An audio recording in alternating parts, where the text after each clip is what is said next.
It's time for Twit This Week in Tech. What a great panel we have. Alex Wilhelm's here from TechCrunch, Natali Morris from Natali Morris, and my old buddy Patrick Norton from TechThing. We're going to talk about the latest news from Oculus. We've got Apple phones. We'll talk about the pros and the cons. We'll talk about the big eclipse coming up. There's a whole lot of talking going on next on Twit. Netcasts you love. From people you trust. This is Twit. Bandwidth for This Week in Tech is provided by CacheFly at CacheFly.com.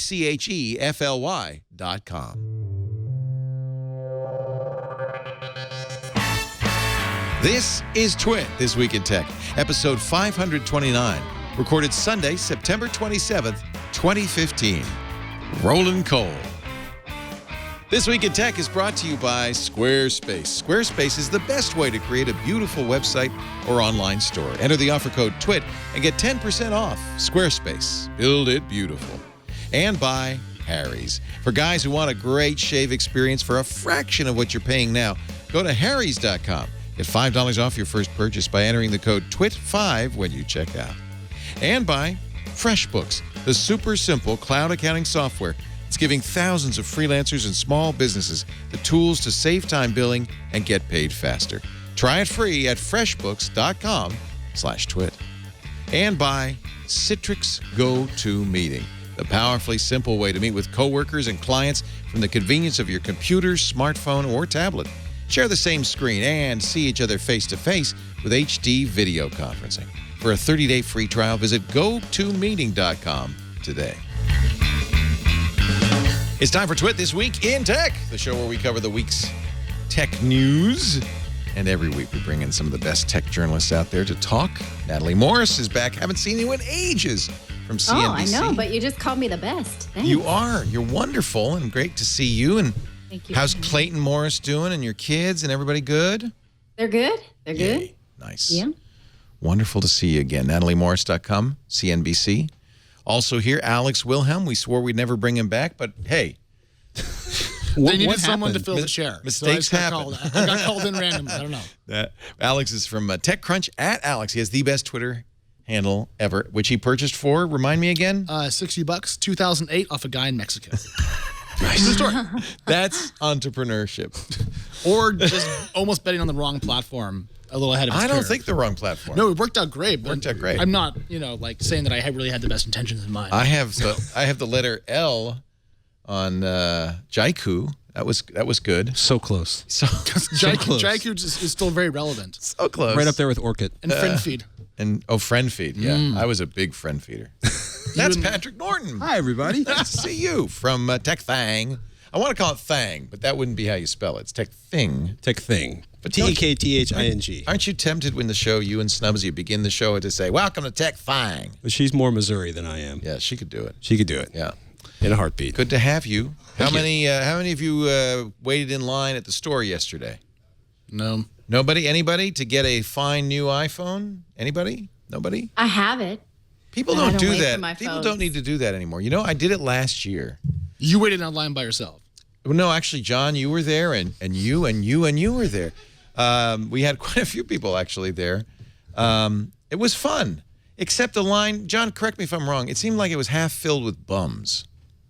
A lot of people were buying phones to resell. They weren't buying phones for themselves. And see, that's what's changed. In the early days of the iPhone line, it was like cool people, Apple fans, Not in New York, though. In New York, you usually do have the people who are doing it for corporate sponsorship or selling it or trying to get on the news for their own video purposes. Well, one thing that's changed is you can now buy the iPhone illegally and officially in China. So when a lot of the squatters used to be, people were going to buy them and resell them immediately in China. It's a big business actually in Brazil, Argentina, and other countries like that. Where you can't get them. Yeah, where you can't get them or not soon enough. So people just chip down 35 iPhones that they bought up and charge like twice as much for them. There's a store in New Zealand that keeps complaining about these Americans coming to get iPhones in the middle of the night. iFixit, that's what they do. They go down, they buy it, because that's the first place, right, where the sun rises. Right. And it must be, that store must be horrible because there's people dropping them, putting them in blenders, taking them apart. It's like, it must be the worst to work at that Apple store. I think they make them take them outside. Yeah, don't do it in here. But it just must be so sad. You see all these phones go out the door and then be destroyed on camera. So, Natalie, which one did you get? I have the pink one. Big one or the little S one? Plus. You got the plus. I'm a plus size. I am a plus size too in more ways than one. You are only a plus size in phone.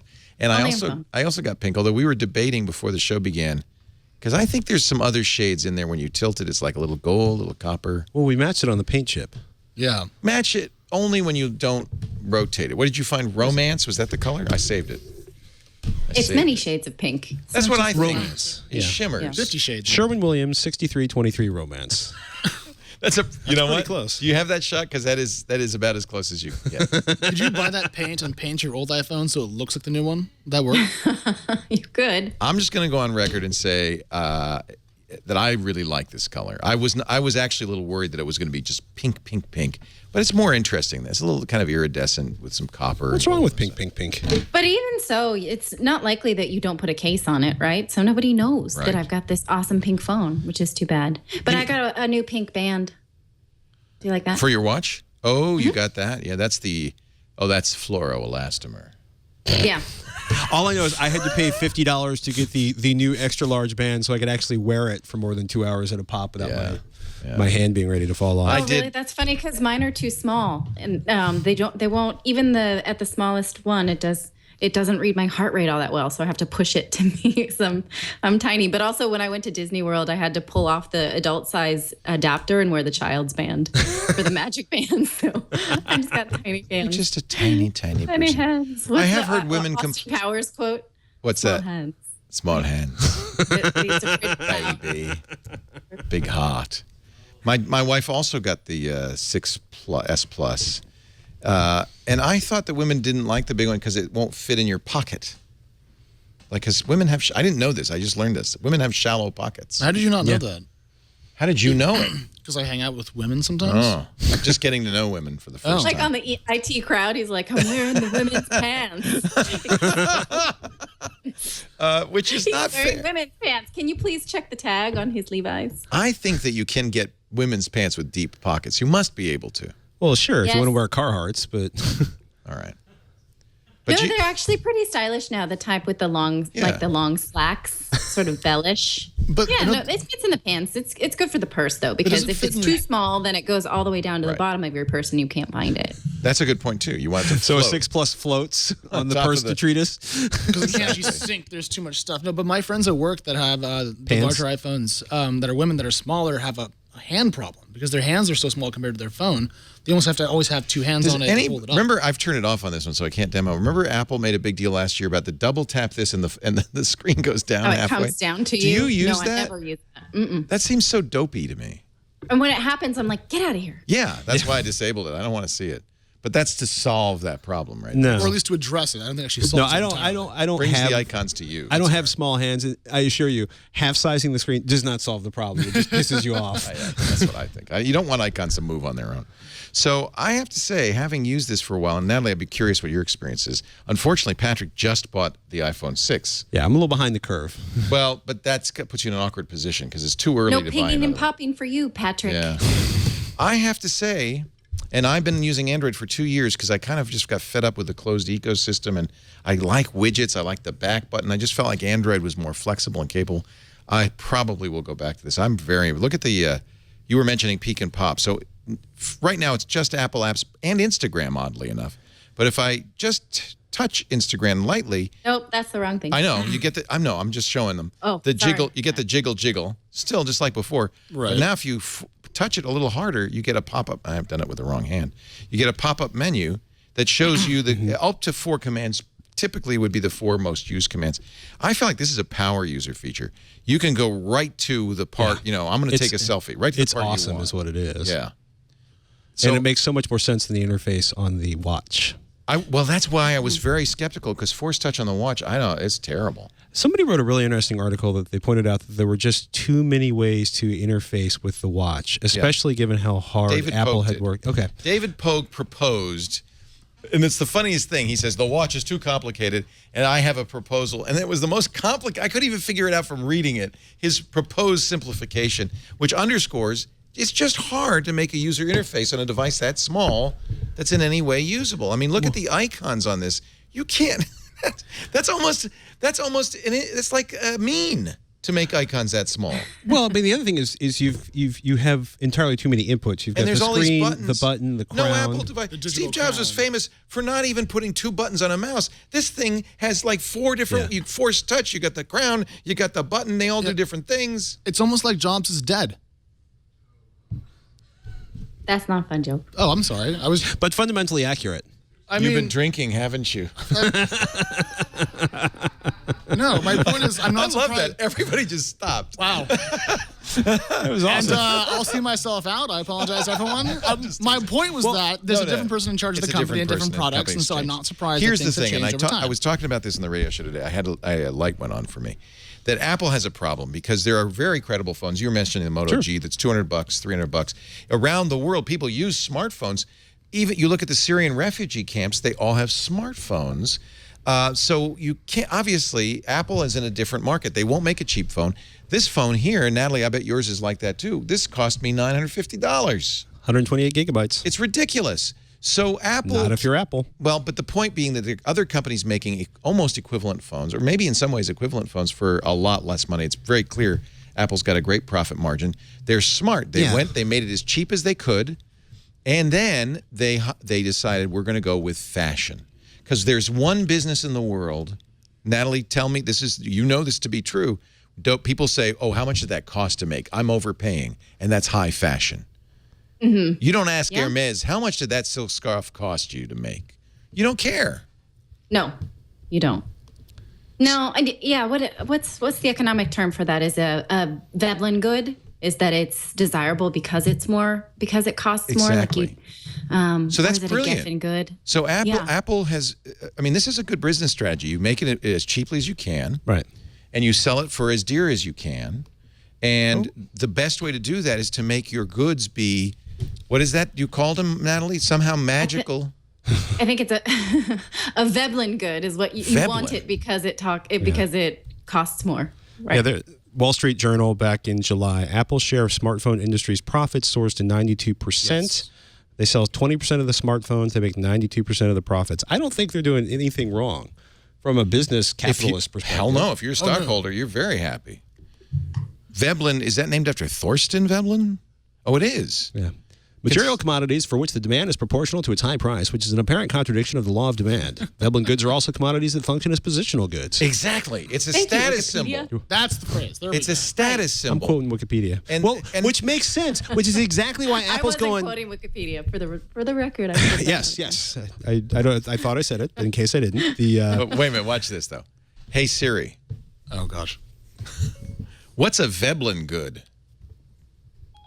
I found some information about Veblen good on Wikipedia. Would you like me to read it to you? Yes, please. Yes. In economics, Veblen goods are types of material commodities. That's something new. That's actually very, very cool. Yeah. I think that's really cool. Lisa and I were taking a walk yesterday, and we saw a street sign I'd never seen before. It said speed table. I don't know what's a speed table. So Lisa asked her phone. And it told us. And I'm walking down the street having this kind of moment where I'm thinking, I'm living in the future. Yeah. That's pretty amazing. Remember, there was a time when we thought that we would use, like, what's the term for it? We would have our streaming reality, like the Google Glass. Virtual reality and always be augmented reality.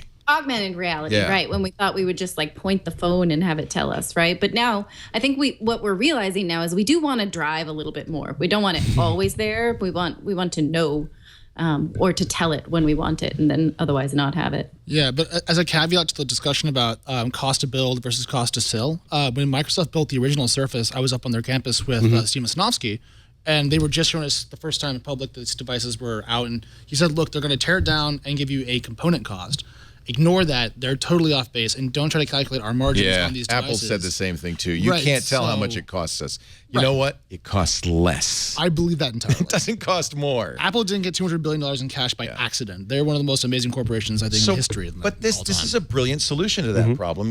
Nobody's going to ask how much a Gucci dress costs to make. That has nothing to do with it. In fact, as you point out, Natalie, it's worth more because it's worth more. It costs more. I'm thinking about the Apple Watch. Same thing. I'm thinking about the Apple car. Well, we'll get to that in a moment. But I cost $10 realized million. that the point of the watch is not about a technology product or computer. It's hard to use. It's at $18,000. It's ridiculously overpriced. That's a good thing, because what this is a status symbol. And in fact, what it really is a signal that you're one of us. If you're wearing an Apple Watch, you go up and you say, "Hi, how do you like that Apple Watch?" Have you tried Can my I send you my heartbeat? Yeah. I really, and so this is brilliant. These guys are clearly figuring this out and saying, look, we got a problem here. Phones are going to get cheaper. They're going to be just as good for $200 for less. What are we going to do? Because we want to keep our margins up. And they solved it. I think they licked it. But and you that's know what why the it's funny thing pink. is? There were brands that did this way before phones were cheap that just charged a lot for phones. Vertu. Remember Vertu? Vertu was Still around. Oh, yeah. Yeah, it was And they're crappy phones. Oh, these. Oh, yeah, it was terrible. Yeah. But, I mean, look at that. That is basically a Nokia phone from 1990. Does it play Snake? right. I think they cost like $10,000. They do. They had leather on the outside. Exactly. Look, there's a guy they with were- gloves making it. That's how you know it's expensive. Right. What do you call it when they sort of piggy bank off of Sprint's network? That kind of network. MVNO? Do they have their own That's network? what it is. No, Oh, they were an MVNO. So what, are you before they made the phone, or Overpay by used 2 orders of magnitude for less, Right. for crappy service at a lower and speed. The point was, it just was a Veblen good. this costs That's more than it. an Apple Watch? Is that $19,400 for a crap But this for was a like phone? 2007, 60. and no one thought that phones would be status symbols this way. I've been to the Vertu store in Las Vegas, and people do buy these. I don't. You're obviously, if you buy this, you're not a technology maven. It's the Kardashians of the world. It's the status symbol. If I right? saw you with that phone, I would like you less because you had it. Well, isn't the Apple Watch a douchebag detector? Really? Did you see me wearing one? I mean, seriously, that's what Kevin Rose called it. It goes both ways. If you're wearing an Hermes scarf or a Vertu phone or an Apple Watch, some people will gravitate towards you, and some people will go, "Oh, So you pronounce that kind." Is it pronounced Hermes? I thought it was Hermes. And that's why we don't let you in the store. Yeah, apparently not. I really that's a do little outside of sometimes my. feel like I make a little apology though for this kind of thing. You know Like, this stuff. You're fashion forward, aren't you? me? Yeah. I guess Yeah. I have a Rent the Runway unlimited subscription. Okay. Okay. You know, that's a TV thing, though, because Becky Worley also does that. That's because Yeah. when you go on TV, you can't wear the same thing I need twice, different clothes. Yeah. which is baffling to me that women are supposed to wear different clothes every day, and we don't even know what we're wearing. Next thing you'll tell me is there's a double standard in payment for services Same done. thing. If your buttons are on the other side, they cost twice as much to get them dry cleaned. You know what's really awesome? When a friend of yours with an engineering degree from MIT walks into Fry's and they try to give her the stupid girl upsell.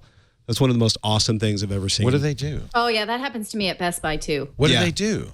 Yeah. You don't want It's kind that. of like Yeah, yeah. Oh well, you don't really. This Oh, is you don't dear. want this many hertz. how You want this many insulting. hertz, and I'm like, I know what I'm talking about. Don't you I want to know just what I want. kick them when they do that?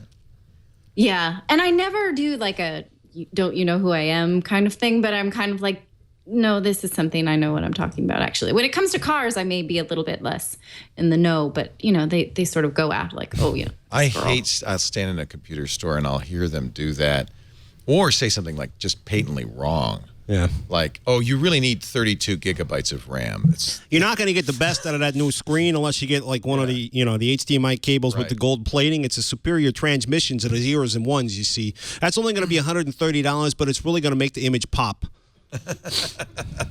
you're good at That that. was a good accent, actually. I Did you like ever that. work in one of them? Best Buy there? No, but I've spent a lot of time in retail. So, We did a piece on CNET where I interviewed David Katzmeyer, who's the TV reviewer, and he says, when you go into Best Buy, they're going to tune the TV so that the cheapest one looks the crappiest. They do it on purpose. Right. And Best Buy wouldn't let us publish that part of the video because we were filming in their store, and they're like, whoa, excuse me. well, do you blame them? Yeah. But I now would I've have just I put would it have on stepped video. outside the store and say, let's say that again. Yeah. Just cut it in later in the edit. So anyway, I don't know. I guess it's not. I mean, I feel like I had an epiphany. Obviously, I didn't. Apple's just brilliant in terms of, they always have been, of marketing. But what's happened is they've really repositioned themselves as a fashion brand, and they can get away with this price. Having said that, I don't know if they've done it, but they're trying really hard to. well, Yeah, maybe not. I mean, having said that, I do really like this phone.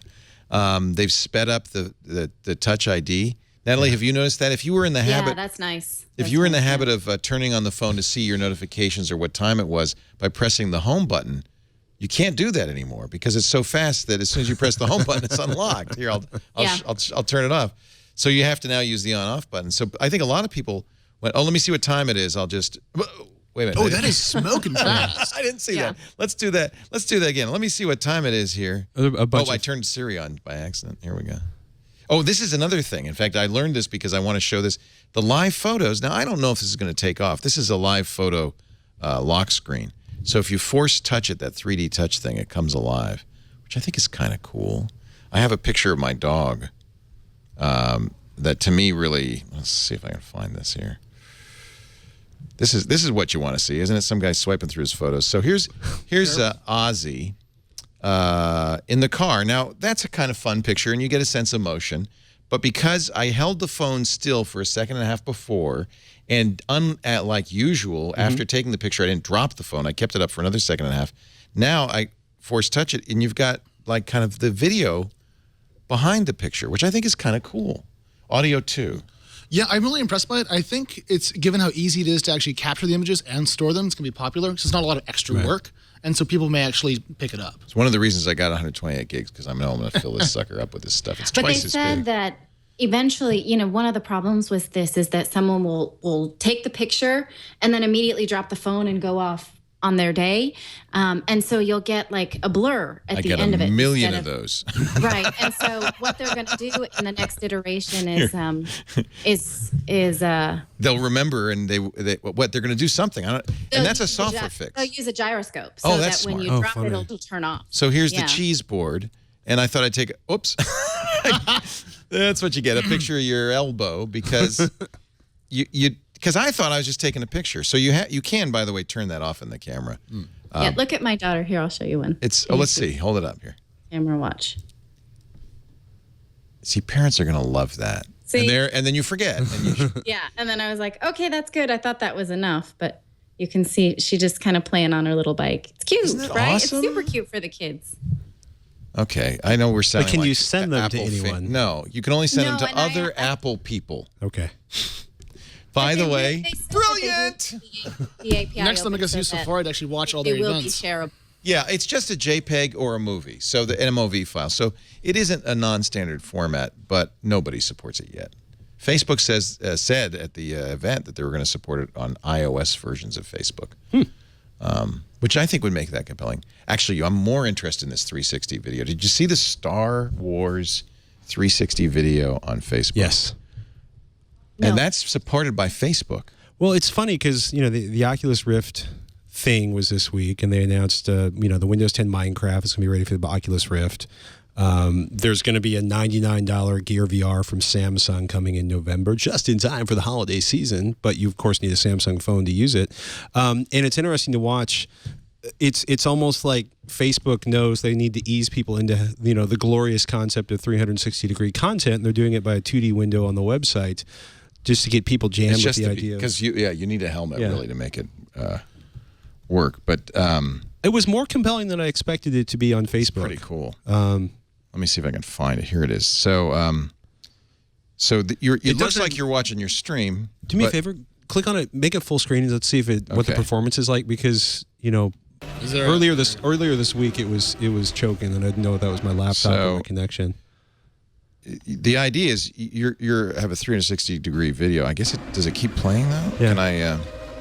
Oh yeah, I can move around while I'm. Yeah, you can use the mouse. You can look straight up if you want to. I think you're right. I think it's not. But so you're right. This isn't as compelling as it would be if you were watching in a helmet or cardboard or Gear VR. But it's a nice transition. That's next, right? Yeah. Yeah. Also, it's beautiful. Just flat out. Like that's just. Well, really if you're compelling. a Star Wars fan, you want to go. Oh, well, let's look at this. Oh, let's look at this. What's that? How many suns are there? Are there 2 moons? What is that? What am I looking at? Where's the hand? That's not a moon. It's a space station. It's a space station. What are you looking at? That's kind of cool.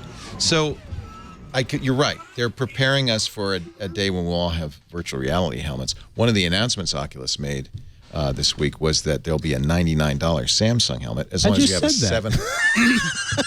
You can't quote him 3 paragraphs later and expect him to wear I heard from Patrick Norton. No, because I have the $200 version. I didn't hear it. But so you have can to tell me have again. you have to have a $1,000 Samsung phone to do it. So. Well, there's basically a new Samsung Gear VR for $99 coming in November. I'm sorry, I didn't hear you say that. I was laughing because I was looking at the Star Wars, man. I was just looking at Star Wars. I was like, keeping things going. Star Wars, nice. Well, also YouTube does that, right? Google Cardboard, same thing. So are you going to get this Theta S? That's what I want. Man, I've ordered it already. Ricoh is making a fairly inexpensive. It's just a couple of $100. 3D camera. I saw the original one. The quality wasn't really great, but the new one, supposedly quality will be better. Natalie, you need this for the Lake Tinky Wink because what you do, you don't move it. You don't need to. It's taking, there's a camera on the other side as well. It's taking HD 360-degree video. The only thing better than fancy photos on your iPhone you can't share with grandma are fancy 360-degree videos you won't be able to access online. But you can put it on Facebook soon and YouTube, right? Wouldn't that be doing that, right? Oh, yeah. How much is that going to cost? I think it was a couple hundred. I bought one. I can't remember. Let me see. Buy. It's not. It's much less than you would pay for something like the GoPro, which is like $6,000. Yeah. Really? That's a really strong price point. Yeah, I mean, it's for pros. That's for pros. Sure, yeah, sure. you're talking about a collection of GoPros that are all $350 bolted together. Oh, that's not bad. How bad is the fisheye on the images? It's pretty good. If you search for Theta S on YouTube, you'll see a lot of videos. Dick DiBartolo did it. He was at the event where Ricoh announced it, and they went to Times Square. Perfect place to use it, right? Because everything's all around you. Yeah. Also, it's quite good looking, to be honest. It looks like it's about the size of an Apple remote. It looks like just a little. Oh, is it that small? Yeah, it's really small. Wow. That's a lot of technology for such a small package. That's impressive. We're on the verge of this. I really feel like there you go. We're really on the verge of this. I feel like that $99 VR helmets, cardboard's even cheaper. There's Times Square. Yeah, and there's Dick. That's kind of the amazing thing is I want to do vlogs like that where you're looking at me, but if you turn around, there's a 4-alarm fire going on in the background, or dancing girls, or I don't know what, Natalie wearing an Hermes scarf, something exciting on the other side. See, that's what I'm saying, Natalie. You could do that. And, you could almost do 2 shows. Clayton could be on one side, you could be on the other. Yeah. Fox and CNBC just at the same time. There's a Periscope that people would tune into. Don't you think? I don't know. I don't know who would want to see that, but we'd do it. We'd try. Battery life, very good on this. What do you think? I feel like it's very good on the 6S Plus, even though it's a smaller battery than last year. They're claiming iOS 9 is going to give you an hour better battery life. Yeah. They have the power saving mode. It's been off the charger since 6 a.m., 79% still. It's pretty good. And I've been using it a lot. Oh, that's really good. Yeah. Isn't low power mode, though, just a less bright screen? Less bright screen, and they start shutting off background apps. I see. Okay. Yeah. But I won't get to that. I mean, at this point, I'm not going to get to that till tomorrow. And I have to say, that's one thing Android has not been able to do very well is get that battery life up. Right? Well, I'm also getting really frustrated with they keep making phones thinner. Like, we made it a millimeter thinner, and we took another 700 milliamp. Yeah, like make it 2 millimeters thinner. Give me another 1,000 milliamp hours on the battery life, and make my entire experience that much better. I mean, what did Clayton get? Did he get a new iPhone too? Yeah, I think he got the regular gold. Because I think pink would look good on him. Yeah, he wears pink good. But also they said that that there's actually a lot of new hardware in this phone, not just all new software. So it's a stronger back, so we'll get less of this sort of bending issue. Yeah. Don't it's laugh, some kind I of bet like space grade titanium or something like that. I feel like, unlike previous S years, that this is I have to say I mocked them because those tagline. The S years? This is an S year. You didn't know that? Yeah, no. You mock the S years, or you? No, I mocked Apple because they said the only thing that's changed is everything, and I thought, yeah, that's the kind of thing you'd say when you have nothing to show. nothing to Absolutely say. nothing to show off. I mean, if you think But in about fact, they do. This is really, there's a lot in this. but I still And they love the say that because the stock market dumps on them every time there's an Or escalation. stock market. But I mean, if you go back to the original iPhone, which I think we probably all had years and years ago, I still have in my 2007. over there, yeah. I mean, you'd fire up the phone today using, iOS 1, and you could still use it. You would know how to get around it. So Right. things have changed a lot in the packaging and the technology behind the screen, but I feel like the actual iOS core experience is relatively similar to where it was, 8 years ago now, which I like, by the way. It works great. Yeah, But I see, mean, that's the knock I give. that's still Because the it's same- still it's a still a grid bit of of a screen. icons. I know. It's Exactly, like, yeah. couldn't you do better? But you know what? By not doing that, by not doing widgets, that's one of the reasons you get better even life by eliminating background stuff is one of the. Look at this. This is really cool. I didn't know this until Jason Snell showed me yesterday. Can you show if you swipe in from the left, this is a very Microsoft gesture. You swipe in from the left with Force Touch, you see your previous apps. Or you can see, if you do that, you'll see the switcher. Do we like that new app switch screen? Because I've had a hard time not closing the right app. Everything I've heard It's is too like if you weird, have yeah. Force Touch, it's a lot easier to use than if you're using it on a pre. Yeah, I'm on a 6S phone. 6. See, I think that's the key is Force Touch. I really think that, and that's an example, Alex Wilhelm, of a fairly large change in UI. I think this is the right click, right, the right mouse button, and we haven't had that before. I don't think somebody coming from an iPhone 1 would know. Oh, if you press a little harder.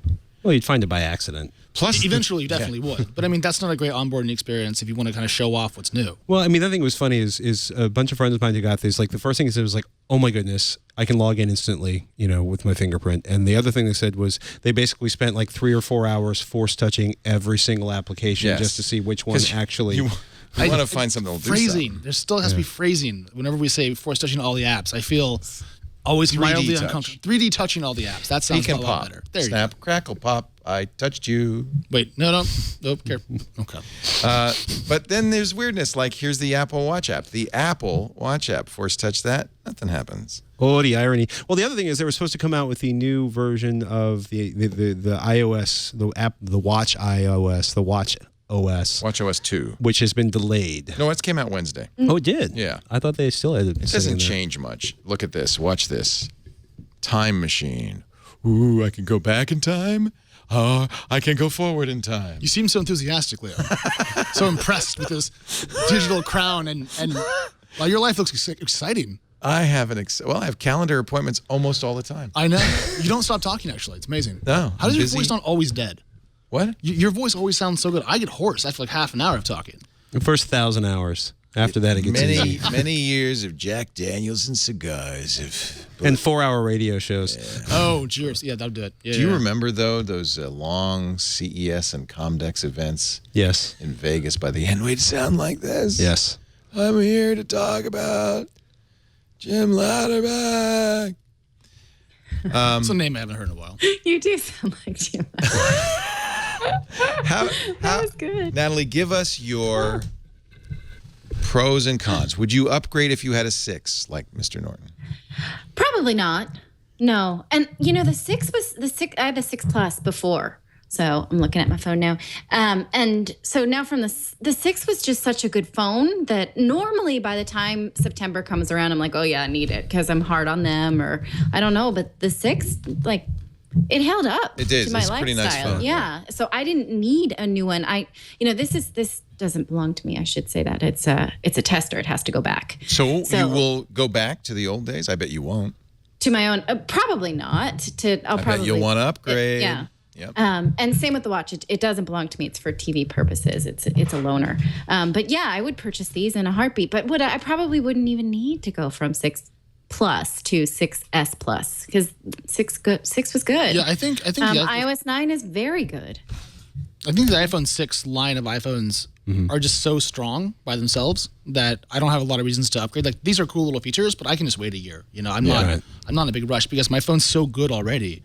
I mean, I broke the screen because I'm dumb, but I mean, aside from that, I broke the screen and bent mine in the first 5 days, and that which is because normally I don't use a phone without some sort of industrial case around it, and I tried, and it just turned out horribly for everyone involved, especially the phone. But I was actually shocked at how light the case was on the 6. That's like my only complaint about the 6, and the one really attractive thing about the 6S. I really love how thin they are, just in general. So I took it out of its case for like a 2-day period. I see what happened. Yeah, I took it out to ramen, and of course, dropped it off the table, shattered it. I know a great guy in El Cerrito that can replace that screen in 20 minutes for $80. I'm gonna get around to it. It hasn't been a priority, but like it's just it still works great.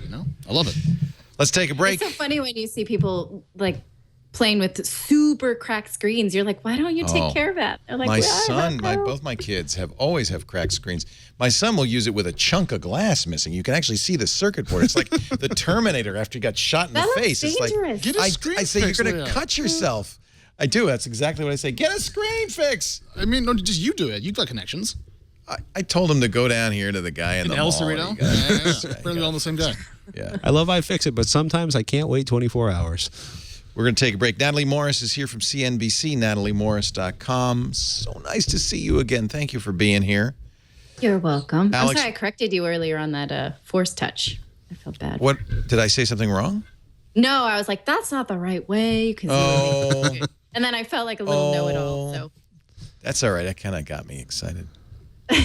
Also here, Alex Wilhelm. Hey. Pretty excited to be sitting next to you. I always love doing. Oh, there we go. That again. All right. Did you have short hair last time you were here? I just shave it off every couple weeks. Yeah, I like that. Yeah. Well, I'm going bald. I used to look quickly, like that. So you're looking good still. I've grown it out. Yeah. You're looking good still.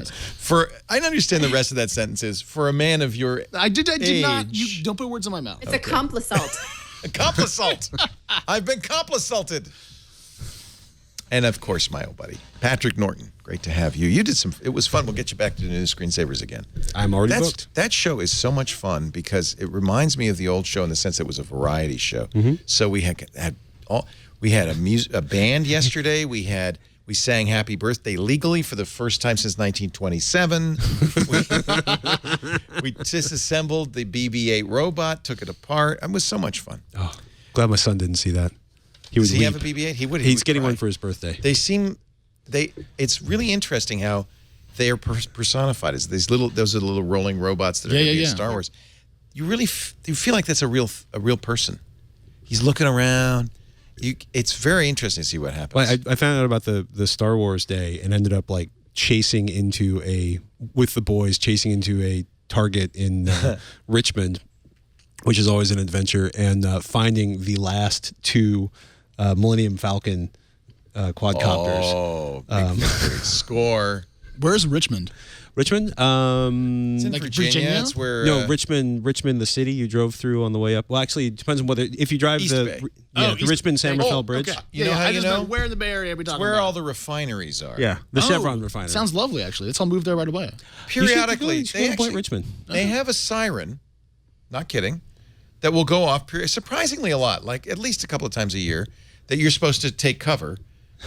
I kid you not. In case the refinery goes. No, because there's been a fire and the air is poisonous. It's first of all, it's not quite that often, but I will say I had been working out of the Hack warehouse, the Hack 5 warehouse in Richmond, for a week. Yeah, Wow. It is very, very close to the Chevron refinery. But I've been there for a week when I was in the middle of doing the This Week in Computer Hardware podcast. Did the siren go off? No, but he comes in, drops a phone in between me and the net cam, and says, "The refinery's on fire. Gotta go.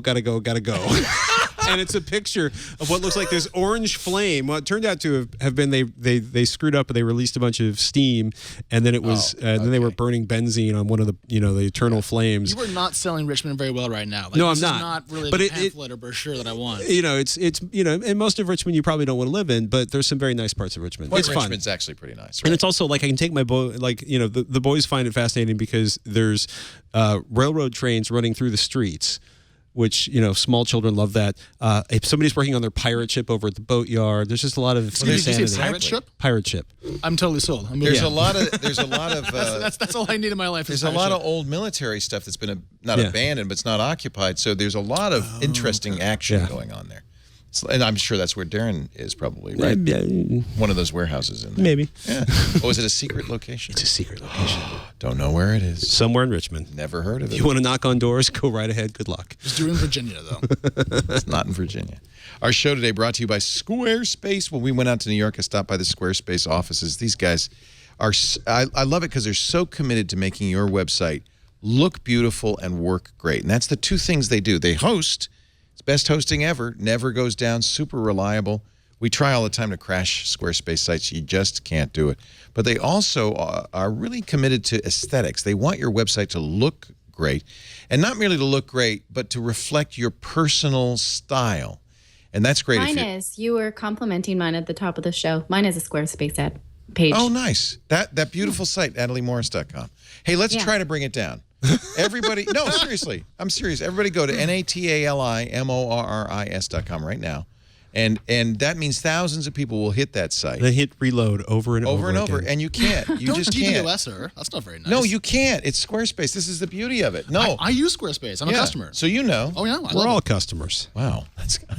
They're a popular brand for a reason. Sorry. They are a popular brand. Starts at $8 a month when you sign up for a year. I almost hate to say the price because that kind of implies, it's cheap. It's not. It's amazing. Beautiful templates, a very robust, reliable platform.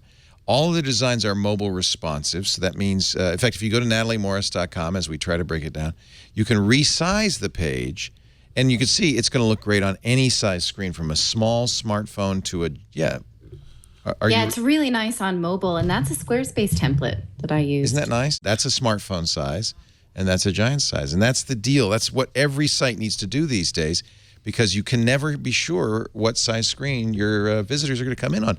More than half of our visitors now come in on small screens. I'm not surprised at all. Also, what's great about Squarespace, if I can just add into this little ad, their tools to make your site and build it out are great if you're not a hardcore developer like me. And so it's very easy to use. Yeah. Even I could figure it out, which is impressive. I love that picture of you, Natalie. Did Clayton take that? That's gorgeous. He did. Yeah. He's a very good photographer, but it has to do with the quality of the model, I believe. Oh, thank you for saying that. He's really nice. It's just beautiful. And look at there at the bottom, powered by Squarespace. So here's the deal. Right now, Squarespace is offering you $100 in AdWords credit for business and commerce customers. That's kind of nice. That means you can kind of get a little jump start on your traffic. Start your free trial today. And this is the other thing I love Squarespace. You can try it. Most of our advertisers do that. I love that. That means they're confident in their product. You just go there, see that Get Started button, you click that. They will not ask you for a credit card. You could just set up a site. You got 2 weeks to try it. You can even import content from your old place to see what it looks like.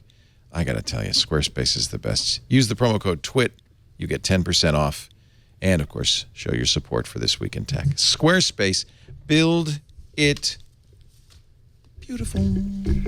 Is that their tagline, or is that kind of a Leo creation? No, that's their tagline. Okay, build it beautiful? Build it beautiful. Actually, I like that. Isn't that good? Good flow to it. Alliteration. Well, yeah. But also, it's aesthetic. And you see a lot of other website builders and stuff, and it looks cookie cutter. It looks kind of clunky. It looks, frankly, like it came from 2004. And so I think they should emphasize how gorgeous that stuff looks. So we did talk a little bit about Oculus. The Oculus event was this week. We did a Twit Live special covering the keynote. Big news, the takeaways. I'll give you the takeaways. First of all, the Oculus Rift, or as they call it, Rift, itself won't be available till next year. They still don't say an exact date or a price. Q1 is all they say. Little disappointing. They also have hand controllers. And the people we had on the show, the experts in VR, said that really that's a very big part of it. Until you have a hand controller, you're just a head in space. And the ability to manipulate objects becomes very important. Unfortunately, those won't be available till Q2. They also, as I think I heard, there it is. That's the touch. Yeah. A little bit of haptics, but it's not about you knowing what the surface feels like. It's really just about you being able to manipulate. And they talked about a demo. Have you ever, any of you have done this? There's a demo that Oculus does where there's two people in the virtual world, and you can play catch or you can cooperate. And we had a couple of I can't remember their names. Who do we have on the event? It was Bob and Jeff Grubb from VentureBeat.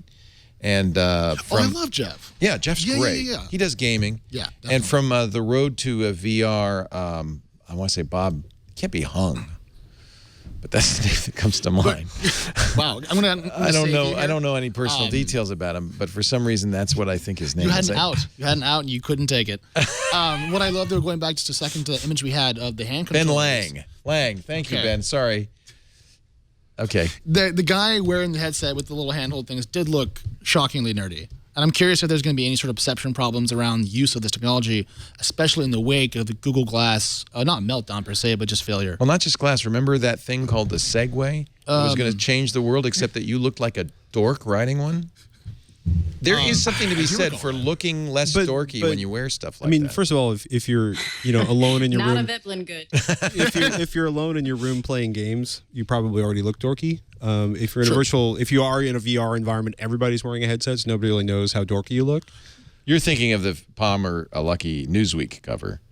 The guy jumping. No, but I mean, like, if you look at HoloLens, Everybody looks like a dork when you wear. I don't know. I think HoloLens is quite attractive. The Microsoft AR helmet, I think, looks pretty cool. I'm with you because I for a long time thought that AR was much more interesting than VR. But I'm now. Ben and Jeff were saying when you experience like this thing where you're in a world with somebody else, it actually can change. It's amazing, and I have to say now, I got the Gear VR, the Galaxy thing. I've looked at a lot of demos. I'm a little bit more sold on this. It is immersive, and it's not just immersive for gaming, although that's a big part of it. In fact, for me, not a big part at all. It's immersive for like going to Times Square, or going to Paris, or I would love to have a VR camera in the studio, and you could watch the show, but you could look around. See, we choose what you're looking at now.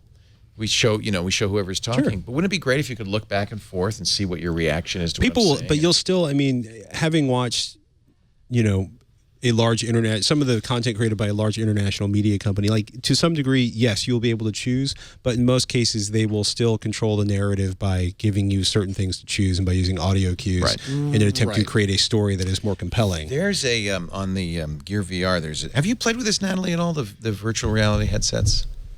Microsoft's version. Mm-hmm. Yeah, see, I'm very interested in that, but that's very different because you're not sealed in. And for a long time, I thought that was better because who wants to be isolated in this box? And that's one of the reasons having two people is kind of interesting. But there's a Cirque du Soleil. If you can borrow or beg or steal a Samsung Galaxy Note 4 or an S6 and this visor, you put the phone in it. There's a Cirque du Soleil demo, and you're sitting in the middle of a performance. And there are performers all around you, and they were smart when they filmed it because the performers are interacting with the camera. So it looks like if I look over here, there's somebody interacting with me. I'll look over there, and you really and you can look over, and there's a person back, and they're all doing different, Cirque style stuff, and it's fun. It's really intriguing. And that's what I'm excited about more than just taking what we currently build in terms of content and throwing it into a visor. I'm curious what we can do that's new and different in terms of content, interactions, and experiences. Because if we can do more like Cirque du Soleil, I would like that in my life because Circana is in Vegas and I'm not. Right. So well, that's a perfect demo. Here's the toy box demo. I have a question about cognition, though, and I don't know if any of us can really answer this, but we notice things now because of our peripheral vision. So when you're trying to focus on one thing, there is no concept of peripheral. Like this stuff, you don't notice this out of your peripheral vision, right? You have to then take your attention off of what you're looking at and turn to look at it. Yeah, in a lot of cases, when you look at like Dolby has some pretty extensive VR audio stuff that they're working on, and their point is like audio cues are critical for storytelling in a VR environment because you just said it. How do you get people to turn your head? Well, you can do an arrow that's really clumsy, or you can have something happen often on stage right, and then your head turns to stage right, and the goblin comes in or something. Do you guys remember the video game Doom 3? Yeah. And how amazing that was to play, and how it felt so immersive and in depth and scary. Because there were people behind you. Yeah, the audio was crazy. But imagine that game now with all this new technology, it would be 3 times as terrifying. So I'm curious. Natalie, I got to say, having used it, I understand what you're saying because but what happens is it's interesting. The mind wants to accept and kind of flesh out even a constrained experience. So the example is, of course, 24 frame per second movies. You're only seeing 24 frames a second because of persistence of vision and the mind's desire to see motion. You do, and you quickly forget that you're seeing something so, visually limited.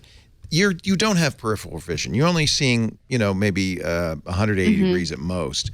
Not even that probably, but there's something that happens. Your mind wants to accept it as reality, I guess, and so you quickly kind of accept it, and you're in it, and it's very hard not to. In fact, that's one of the reasons people I think get nauseous, is it is immersive, And that's when you start feeling queasy because Well, you get you're not nauseous moving because and- you've disconnected your Right. visual cortex from your actual and that inner wouldn't ear. happen. You know, I remember going to Universal Studios and they have that Simpsons ride, which is a virtual ride. You're really just sitting in a cart that's being jiggled back and forth while big movies go by you and stuff. And they say if you get at all disoriented, just look outside the cart and you'll see your bags and stuff there. And it's true. I spent a lot of time looking at the floor. Right. Because it's so, when you look up here, you really think you're on a roller coaster. It's very vivid. And I think that's what happens. I think the human mind adapts. Well, your eyes are not an exact replica of reality. Well, exactly. Your eyes choose like only a certain amount of bits that your entire body is actually taking in, but you don't know it. So if you're inside of this helmet thing, like the demo I did with Microsoft, there was some like dragon that came out and like swung at your head as if it were decapitating you, and I actually ducked because See? my body did not know that this was anthropomorphization was not me. It's, Right. It's your monkey fascinating. mind doesn't understand that you're in a helmet. But I mean, by the time I have kids and they grow up in technology, this will be so standard fare. They'll actually be kind of born with it and grow up with it, and they probably won't have the same problems. It'll that be we interesting. have. It'll either be standard fare or it'll be like 3D on HD TVs. Right. It'll be a footnote. It's going to be either massive and huge or zero. Right. Well, and that's what I'm saying is I know exactly that what you're saying. I agree with you. And now having used it enough, I feel like this is the real thing. I still this is not 3D. I hate 3D. This is not 3D. No, 3D was a MacGuffin to keep selling televisions when they were Exactly. running out of the ability to sell televisions. But it's also, on some level, I don't think VR is really going to work until you're pretty much, you have a socket in the back of your neck and you plug That's in. a long way off. I'm not arguing that it's a long way off, but there's still going to be this huge, as long as there's your inner ear and the rest of your body receiving radically different sensations than what your eyes are doing, there will be some level of disconnect. I agree that it's incredibly compelling. The Oculus Rift demo I saw at CES this year was the first time I ever went like, okay, this is going to happen. I don't know how long it's going to last, but this is going to happen, and it's going to be really, really cool. Because they went through a whole bunch of scenarios for the use of the technology, and a couple of them were absolutely and utterly compelling. Yep. And to answer your question, Alex, yes, you do look like a dork. I've yet to see anybody in a VR helmet that didn't look foolish. Well, there's that great shot of Will Smith from Tested where he's like, Yeah, and the Palmer Luckey picture on Newsweek, he was like, I mean, it's. Do we care? I mean, but do you care? I wonder if it's going to be so compelling and fun to use and cool that will just allow people to look like dorks. I mean, look at us three. Right now, we're dorks without helmets. Speak for yourself. Well, I said us three, not you. He did leave you out, Natalie. He did. having worked in the same office with you, you can look like a dork too. All right, so Careful now. a little bit of warning here. This is pretty violent. And probably will only excite gamers. This was one of the demos that they showed. The really amazing guy behind the Unreal Engine, Epic, came on and showed. This is a game they're going to call Bullet Train. It's a virtual reality game, so you'll be wearing a headset. You'll be able to look around in this. It's very violent. Oh wow. Okay, yeah. Yeah, but and to me, this is not what I want to use a VR headset for. But I think gamers, I gather, are really excited about this. Yeah, that looks awesome. I would go back to playing video games if I had that. Imagine if you're in this environment and playing this game and you look around, right? You look up, That's down, what's left, just funny is we're doing this demo and it looks like any other 2D game because there First-person we go. shooter. We finally turned to the left. Yeah. Well, and by the way, that's one of the issues we're having right now, which is that these helmets, I didn't even know this, and again, thanks to Jeff Grubb and Ben Lang for telling me, the helmets don't know that you're tilting your head. They only know really one axis. They only know, the current VR only knows that you're rotating. Right. So you kind of want to design games where you can't really, like, it's not based on input like you're tilting your head. So that's why there's a lot of games like cockpit games like EVE Online, Right. where all you're really doing is looking out a window. And a game like that, which like Bullet Time or whatever it's called, Bullet Train, where you would imagine that what you'd really want to do is have a full perspective, you don't. And it may be a disappointing game for that reason. You're almost on rails. You can only look like that. But that's a really short-term problem. I mean, 5 years. Oh, they'll solve that. Yeah, Yeah. and then also I think they're going to put sensors on the front so they can track your hands for you without having to hold on to little sticks. Right. So sure, but that's such a non-problem in 5 years. Yeah. Natalie, do you worry that your children will be growing up and playing Bullet Train in a few years? No, not really. And I'm kind of a bit more utopic about it because like I said, I believe that, the brain takes in only a finite amount of reality. And so I kind of love the idea that they could step into a Star Wars or something because my son's at a point now where he's like, is this real or is it not? And I just want him to continue to believe in magical thinking. So if he can actually step into something and have this experience, maybe that's just like one less way that he can be desensitized and, not think that the world is magic. I think it's very possible that in 5 years, like maybe even the next Star Wars movie after this one will be in a 3D immersive environment. That technology is not hard to do. It's not hard to shoot. I mean, you could buy a $250 camera that'll do it. But 5 years from now, Star Wars World where he can actually go. Wouldn't that be cool? I mean, he could. No, they're making it at Disney World. Oh, at Disneyland. They're an making actual. Star. Oh, that's a nice. park.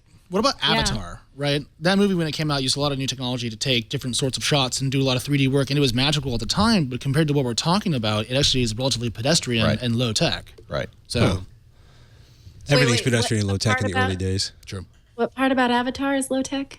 Oh, no, compared to the future we're describing here with different headsets and sensors and all that, and the experience you could do when you can control it on your own, it'll make Avatar look relatively, old school and childish. Curious, do you guys look back at Avatar like it's a classic?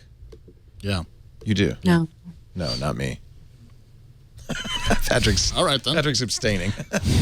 Well, there was a lot of attention on it, and Hugo too. Remember the 3D movie that Scorsese made? I still haven't seen the 3D version of Hugo, but I think Hugo is a massive love letter to cinema and his grandchildren. I think it's a magnificent piece of work. Okay, good. So that one is a classic, but it's funny because it's not classic because of 3D or the technology. No, it's the movie. Yeah. I want to see The Martian. You seen it yet? Mm-mm. That's gonna. Should I? Okay, so here's a question. Read the book first. Read the book first. Oh, of course. But the first sentence is so good. I've read it many times. No, I read it once. But no, yes, I have a strong recommendation. Although Andy Anako saw it and he says it's better than the book. No. Dun dun dun. I just got so excited. I know, me too. I trust him, and he said, "You know what? It's even better. It's not. You're not going to be disappointed." But the question, should I see that in 3D or 2D? Ooh. Depends on the 3D theater and it depends on what they shot it in. Okay, sold. Shot in 3D, Real D theater here. It was shot in 3D. I read one review that said not a lot of special effects, just 3D. Well, he's just stuck on Mars. There's not a lot of explosions going off, so... Oh, yes, there are. Oh, did you read the book? Well, I don't want to tell them that... There's an explosion or two. All right. Actually, no spoilers on Twitter. It was shot in IMAX 3D. Yeah. Okay. Oh, IMAX. Hold on. Oh, see, I want to see it in IMAX. See, I would see it in IMAX. And if you see it in IMAX, you have to see it in 3D, right? You can't see it in IMAX 2D. Do you like 3D? 94% on Rotten Tomatoes. Sometimes I don't trust Rotten Tomatoes when it's Star Wars or something like this because you know that the geeks who use Rotten Tomatoes are going to just rank it up. But you don't look at look at the critics in Rotten Tomatoes, not the end user. Although it's fun both. It's half and half. Oh, I didn't realize they changed it that way. The total score is 50-50. So you can look at the critic score as well as the... in fact, that's a good question. Are you looking at it right now, Natalie? What's the critic score? I am. Let's see. Average count, review count, freshman. Where does it say that on the critics versus... I don't know. I don't know. Aren't we Apple nerds? F. Yes. Yeah, I just see the 94%. All critics... All critics, top critics. I don't know. Yeah, that's it. All critics or top critics. Either one of those it shouldn't shift much between those two. No, funny. No so top none of the critics big yet. Yeah. Oh, you know why? Because it's not public yet. So it hasn't come out. It comes out Friday. So well, then it can go? do anything between now and then. Yeah. Are we going to go, do we think? Let's all go. You want to go? I'll go with you. I'll go. I'll bring the tequila. Will you bring the Dr. Pepper? No. Yeah. I'm just saying I'm really excited about it because... Okay, can I just say, do not drink tequila and go to a 3D IMAX movie? Oh, that would be bad. Yeah, I don't think that's a good way to stay alive. Although, if you do, those popcorn buckets can be used for many things. I was going to say, bring me a bucket. Oh, God, that's gross. Just one more wafer thin mint, Mr. Laporte. Patrick, you didn't shave today. No, I didn't. Would you like to shave right now? I will go shave right now. I brought you some Harry's. Oh, I'll definitely go shave right now. Our show today brought to you, but you don't have to shave. No, I'll shave right now. You really want to? Yeah, why not? I've shaved on camera before with the Harry's because the Harry's is so smooth. You never have. There's no risk. You don't have to worry about cutting There is yourself. the danger of me cutting myself. Just Not with because Harry's. You've never seen me shave, have you? World premiere But you right here still on have Twit. his hair all over the studio. That What was have I done? unsanitary. Harry's is a great place to go to get your razor blade. Shaving's not fun. Nobody looks forward to shaving, but I tell you, when you have a great blade that's not scraping you, it's sharp, it's precise, and a wonderful, delicious smelling cream. I like the cream. They also have the shave gel. You get your choice. It's a lot better. The experience is amazing. Isn't that nice? I like the stand. You can get that engraved with your name if you want. This is got the that for Winston. my husband. Did you for Father's Day? I don't remember what for. Did he like it? Does he like it? Yeah, it's the stand. Yeah, it's good. They have a plastic handle. That's the Truman. That's $15. The metal handle is the Winston. I have that, and that's $25, I think. But we're going to tell you I can get it for even less. The best thing about Harry's is that they make the blades themselves. They actually bought the factory in Germany where they make the blades. So they design them for performance, for precision, and they ship direct to you, so you get a great price, about half the price of those $4 Gillette Fusion blades in the grocery store. The ones that are locked up because they're so expensive. Harry's guarantees your satisfaction. In every kit, you get a razor with a handle. It feels great. Doesn't that smell good? You get 3 razor blades. You're using the foaming shave gel there, which I think is a lot. And that's at $15 for all of that. We're going to give you $5 off when you use the offer code TWIT5 at checkout. HARRYS.com. Let's take a look at what you might have missed. We had a big week this week. Huge week. What do you say? Huge. You weren't even here. I'm just agreeing with you. Huge week. Huge week. Take a look. Previously on Twit. Before you buy. Hey, it's Mike Elgin here. Just going to be reviewing BB-8 by Sphero. You've heard a lot about it. And what's my recommendation? What, are you kidding? This is definitely a buy. The new screensavers. This is what color? What color would you say that Well, is? I'm a little colorblind, but I'm going to say rose gold. We've got swatches here. Can we match it up? All right, let's do it. Yeah. It's not pink. This week in Google. French data regulator says, list somebody in France, Google, you have to delete it not just on google.fr, you have to delete it everywhere. This is exactly what I've been screaming about. What's wrong with this decision? Yeah. And if France can do it, so can China, and so can Putin, and stay away from our internet, people. Twit. Broadcasting from the capital of the free world, Petaluma, California. Why would anyone want to take the cute little BB-8 and then just dismantle the poor sucker? Well, clearly they're monsters. They're evil. They're evil. Coming up this week, Google is holding a big announcement on Tuesday, September 29th in San Francisco. We're expecting Google to unveil the Android 6.0 Marshmallow Nexus 5X and Nexus 6P smartphones and possibly 2 Chromecast branded products. Tuesday evening, Tesla is expected to announce details about its Model X car at the Tesla factory in Fremont, California. And on Wednesday, September 30th, Amazon's line of Fire tablet ships. And on Thursday, October 1st, LG is expected to unveil a phone called the V10, which is supposed to have a small ticker-like display next to the phone's front-facing camera. That's what's coming up this week. Back to you, Leo. A couple of things that reminded me of. We ordered, so the $50 tablets, the Amazon tablets, I thought this was a joke. They sold them in 6-packs. Oh, that's true. We bought 3 6-packs. The 18 people in the studio wanted that tablet. So those are all be coming in a couple of weeks, I think. That's a lot of tablets. We're going to have a 18 unboxing. So new phones from the Google Tuesday. We think, we don't know. I mean, this is all rumor, but Tuesday Google is having an announcement. We think it'll be the announcement of the new Nexuses, Nexi. There'll be the 5X, which is a from LG. 5. I don't know how big it's going to be. Is it 5.0? I think it's like 5.2. 5.2, right around there. It says 5.7 here. No, that's the 6P. That's the big one. Oh. Big one. So that's from Which is Huawei. Yeah, that's an interesting choice because they've never done a phone for somebody big like that. Well, they've never, as far as I know, sold phones in the U.S., right? You could get them, but you had to go to a Chinese site to get them. Alibaba or whatever else. Yeah, Alibaba, yeah. Yeah. I'm excited because, and we were just talking about this, battery life is really, I think, the weak point on Android phones. The last Android phone I had that would last a day was the OnePlus One. I haven't had one since. That was a 1080p screen. That's one of the reasons. But this is going to have a 3,450 milliamp battery in the 5.7. Oh, wow. That's as big as I've ever seen in a phone. So if it doesn't have good battery life, there's no hope. It will come with Marshmallow. Every phone should come with a Marshmallow. Well, it's funny because we know so little about Marshmallow. We don't. They haven't really said much. It's going to have that new thing where if you're, what do they call it? It's if you're looking at something, you get Google Now by tapping, like you're on a website, and you tap something, a Google Now card will slide up, or you're on a site to buy something, and I can't remember the name of that. Tap to something. Would you like to buy this as somewhere we get money instead of where you are currently? Probably. Type-C charger. I think that's the wave of the future. I'm actually a little disappointed that Apple didn't pull the plug. You know they'll do it next week on the Type-C. Next week.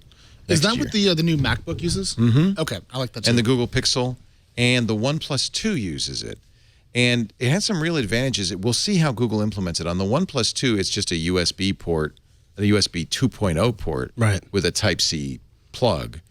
But the way Apple and the Pixel implement it, it's a bi-directional, so you can charge a phone from your laptop as well as charge your laptop. And it's got fast data. It's got Thunderbolt speed data. There's a lot of things on the USB Type-C, if it's USB 3.1, that'll be very interesting. I hope Google implements that. That would be nice. It's going to be a big phone, but 5.7 inches, not 6, like the old Google Nexus 6. At least, again, all rumors, but at this point, the rumors are pretty. Yeah. I mean, we're seeing slide decks. Right. That's one of the things that came out this morning is decks that I guess were for, Android Police had them, where they're the training decks for some of the phone vendors. There seems to be less enthusiasm among the four of us about these phones compared to our 45-minute epic on $1,000. Yeah. I love Android. I really think Android is amazing. I'll give you an example of the difference between Apple and Android. Apple made a program that they put on the Google Play Store called Move to iOS. And Google goes, yeah, fine. They put it on the store. They didn't block it. Move to iOS. There's no way that Google could do the same to Apple because Apple's Apple's store rules specifically forbid mentioning other operating systems. You know, it'd be fun for them to do that. And you know they enforce that too. That's not a joke. No, they go down the letters. Oh man, that's awesome. So that's kind of in a way, in a nutshell, if you're talking to a friend about the difference between iOS and Android, right there. Apple is a walled garden. It's a beautiful walled garden. There's lots of flowers, benches, shrubs. But it's walled. Ooh, look at that. Boy, there's a lot of one-star reviews. Do not install, and yet unless you want a lobotomy. Oh, you know why? These are Android fanboys giving it to Apple. Seriously? That's why. It's not a bad program. Although, Google should submit an app just so they can get into the just so Apple will have to put it on their page. We got turned down. I mean, if they want a free PR win and a great media cycle, but I mean, it requires some work. So besides Type-C, which I think increasingly is going to be the default for smartphones, and I'm sure Apple will do it next generation on the iPhone 7. I also fingerprint reader on this, and I think that's so important. At this point, I feel like you have fingerprint reader on the back. Yeah, that might. I mean, LG also puts their. I mean, I love the LG G4, but it takes a little getting used to the button being on the back like that. I do think though a fingerprint. You know what what phone is it that puts the fingerprint reader on the on-off switch? Oh, the Sony Xperia, the new Xperia. That makes sense because you're pushing the on-off switch and it reads your fingerprint when you do it. That kind of makes sense. But the back, we'll see. It's kind of amazing technology to be able to do it in such a small place. Yeah. You're right. I guess it's just reading a few ridges. Well, it's also like, you used to have to drag your finger or you'd have to have this huge percentage of your fingerprint to make it work. And the fact is once you've programmed your finger in there, you don't have to focus on it, which is so awesome. Right. Should mention Type-C is also capable of up to 100 watts, which means fast charging could be really fast with a Type-C connector. It's going to be hard to stuff that kind of wattage into a battery without just terminally destroying its recharge life in a matter of cycles. Man, they ought to put supercapacitors in these things. They can charge them in seconds. It'd be nice. It only has 3-minute battery life, but you just charge it again in seconds. Anyway, we'll find out more. We are going to cover that event live starting 9 a.m. Pacific, noon Eastern, 1600 UTC on Twit. I'll be there. Actually, I think I'll be alone because Mike Elgin's going to the event. Jason Howell's on vacation. You know who's going to join me? I'm excited. Gina Trapani will be joining us. Live coverage starting at 9 a.m. on Tuesday of the Google event. Also rumored there'll be a new Chromecast. That would be awesome.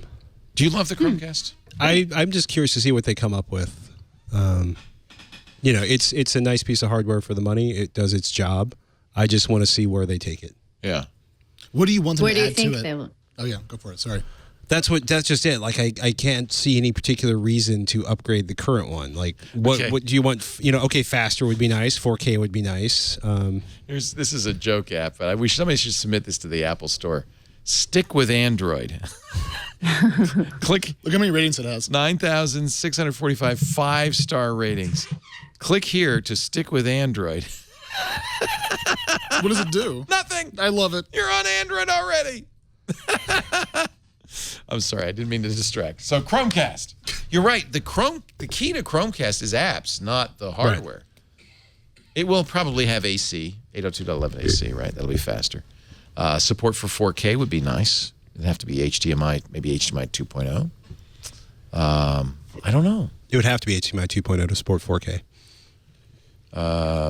I would, maybe more effective Wi-Fi, better support for 4K. Because Netflix does 4K, right? Mm-hmm. Kind of. Well, there is some. If you can find 4K and you have enough bandwidth, and it doesn't hiccup in the process. So there's like 8 people who can actually enjoy that right now. 12, 15. Okay, and you've got to need a 4K screen, of course. Oh, yeah, so 4. Yeah. The rumor is it's going to look like a hockey puck. Well, they already did sort of a Google TV hockey puck. The Q. I forgot about that. That was the thing that they killed. No, not the round one that looked like a softball. The Q, right? No, the Q? There's a hockey puck. Google TV. Yeah, go to it should be up on the Play Store. Don't you love it when Google moved everything to this dark corner of the Play Store? I know.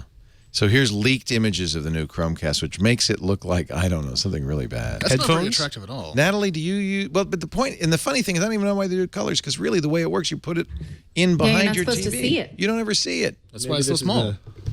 Or you put it into your AV. Do you use Chromecast? What do you use at the lake for watching TV? Oh, I'm afraid to answer this question because we sound so spoiled. So at the jerks. lake... But we have everything. We have so do I. No, you have to. It's your job. Yeah. Do not apologize for being a wealthy 1%er. Do not. Actually, stop. Because a lot of people who work in technology, like I have 6 different streaming devices. I know. It's your job. The new Apple TV. We have all of it, and we just got a new TiVo as well. We got the brand new TiVo, which is super. Isn't it the best ever? It's the best. The Romeo ever. Pro, is that what you got? Yeah. Yeah. So, yeah.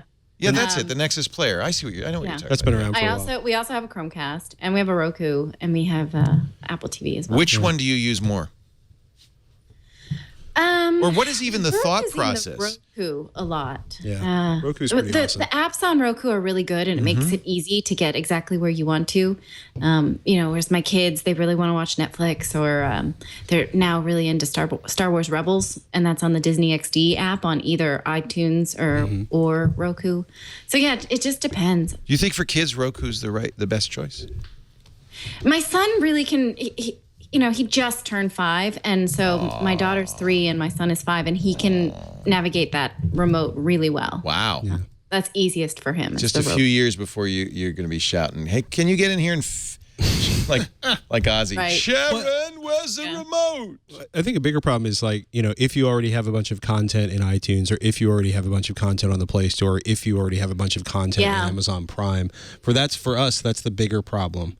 Even figuring out where the hell it is. Well, that's what's interesting about the Apple TV is the idea that it's going to be able to search all the apps you have loaded on your device. But Apple TV won't ever have Amazon streaming. No, it won't. But Amazon Prime, when they released, and I haven't looked at the new. We have the new Fire TVs coming out. We're going to take a look at it. But it was so funny when they released the Fire TV, where you could search for something, it would search paid entries in the Amazon store before it would find things that were free on Amazon Prime. because they just hadn't finished programming other things into it That's yet. really frustrating. That was irritating. Then as you hell. buy something and you realize I could have gotten that for free. Yeah.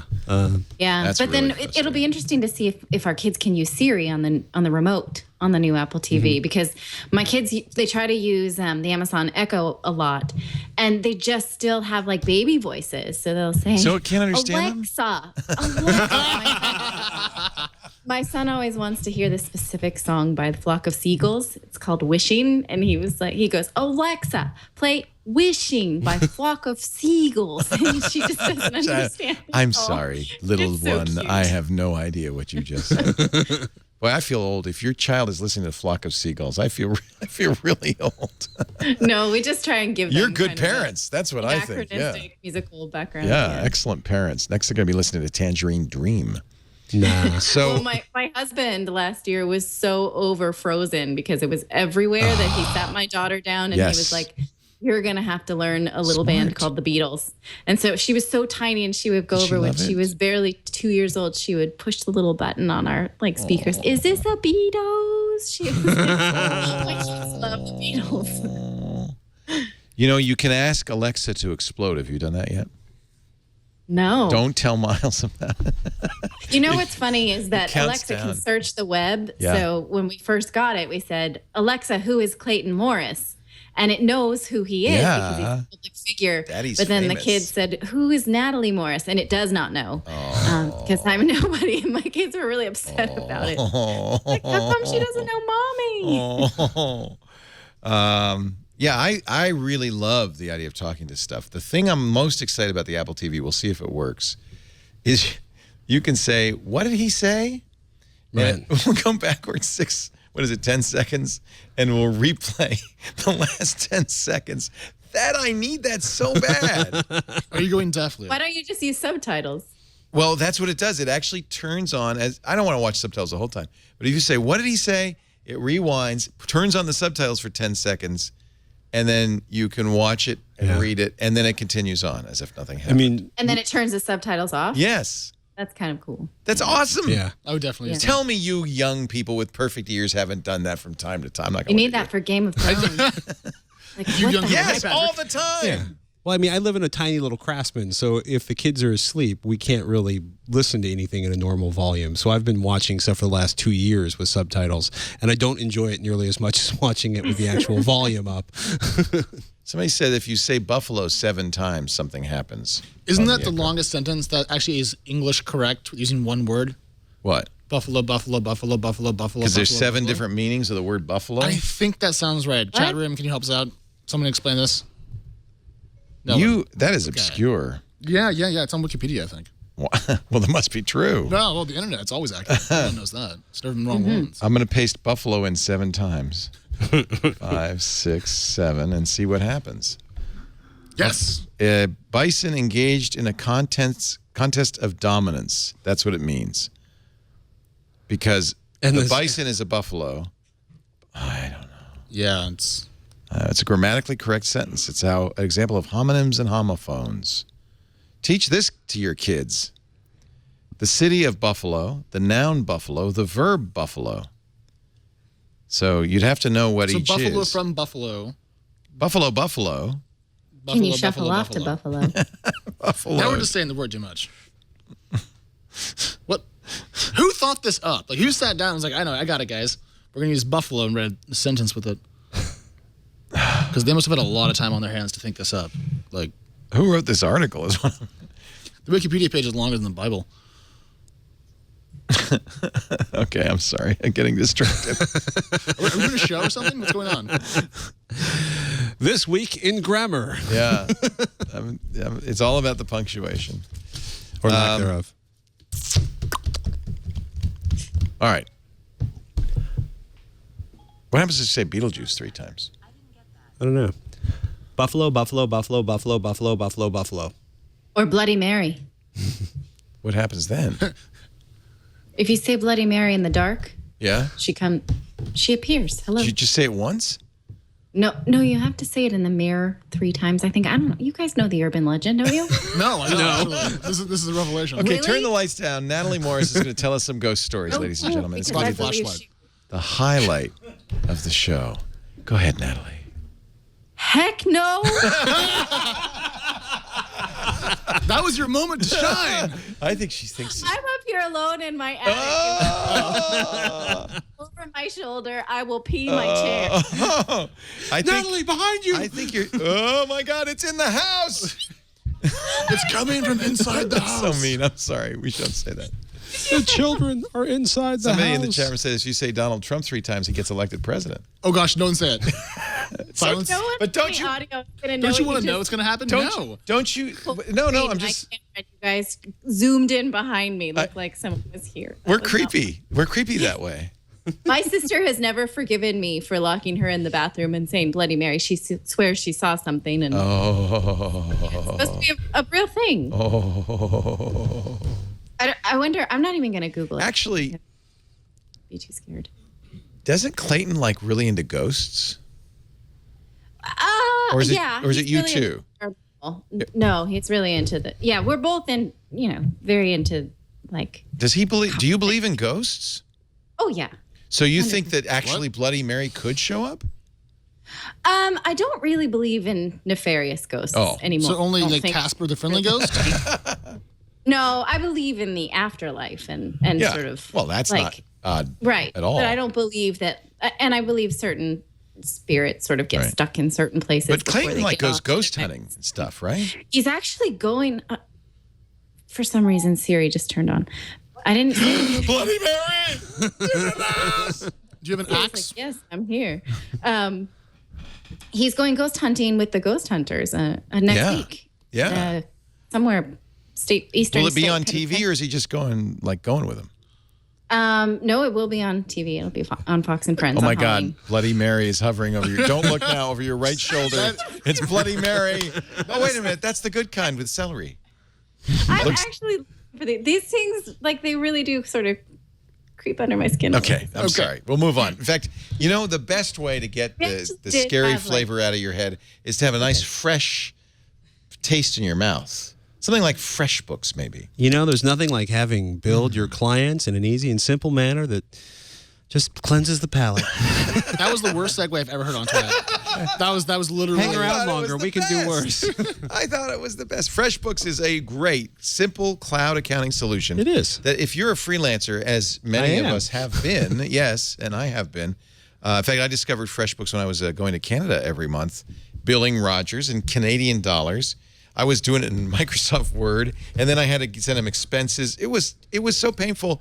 I went 6 months. I'm not making this up, without billing them. I bet their accounting department loved you. And then I sent them one bill for all 6 months, and they were furious. They said, we don't even have to pay this. Did they? Said, no, but they were not happy. The point is, you don't get paid until you bill. Yep. And it's in your interest to send out a bill, but nobody likes to do that. That's why FreshBooks is the best thing ever. I love FreshBooks. I pay for it full freight out of pocket. It has changed my life as a freelancer. Nice. Yeah. No, it's not nice. Life. It's awesome. No, celery is nice. FreshBooks is awesome. Never had that problem again because I started using. Actually, it was Amber MacArthur told me about it. They're from Toronto, and I started using it, and it's so easy. You create a good-looking professional invoice. You'll email it. They do have the ability to mail them, U.S. mail too, or stamp it and all that stuff. But I always just email it. The nice thing about the email invoice is there's a pay me button on it. It makes it very easy for your clients to pay. Turns out, who knew? Clients don't look forward to paying bills any more than you look forward to sending bills. It's a pain for everybody. So making it easy means you're going to get paid faster. In fact, on average, FreshBooks customers get paid 5 days faster. You'll also be much easier for keeping track of your expenses. You can actually use their app on the phone, take pictures of expenses, get them right into the invoice. Time and hours, do you bill for hours? They do that too, right in the app. Easy to track it, easy to invoice it. Once you do this, you will say, why didn't I listen to Leo and Patrick before this? Because we've been talking about this a long time. 5 million people are using FreshBooks. You should be one of them. Go to freshbooks.com/twit. Leo's invoicing stories make him seem responsible compared to my last go-around as a freelancer. I completely know what you mean. It's like, but you don't get paid, so it's so self-destructive not to invoice. But it's so horrible. You don't want to do it. I don't do my expenses till I turn off my corporate credit card, and then I wait another month, and then I finally do them all in one big shot, and everyone gets so mad about it. All right, Alex, we're getting you on FreshBooks. Freshbooks.com/twit. 30 days free. Do mention This Week in Tech when they ask you, how did you hear? You know that still dings your credit. What? Using your corporate card is still... What? It counts? It accrues to your credit? If you have your name on it, yeah. Which you do, of course. Yeah. I didn't even think of that. You should not do that. I better You start should paying get my that bills. Wow. You know, Natali and Clayton have of late been doing some financial advising things like videos and stuff. Is that a new business or what are you doing? Yeah, so I started on my own personal site, nataliemorris.com, a project that I'm calling Chief Home Officer, because after I left CNET and went freelance, I sort of became obsessed with investing and running our home kind of like a business. I figured if I don't have a regular paycheck, I'm just going to run my house, and do the best I can with the investments I have now. And I really love it, actually. I just have studied personal finance for the last couple of years and noticed that there's a need for other people to really learn how to understand what's going on with their finances. So many of us just sort of have the passwords and pay the bills and don't understand what's going on in our investments. And so I want to help empower other people to have at least one person in their household who's the chief home officer, who is not afraid of this or really wants to learn and just has a good open attitude about finances, because when you understand it, you're in control. This is actually great. If you go to nataliemorris.com and click the blog link,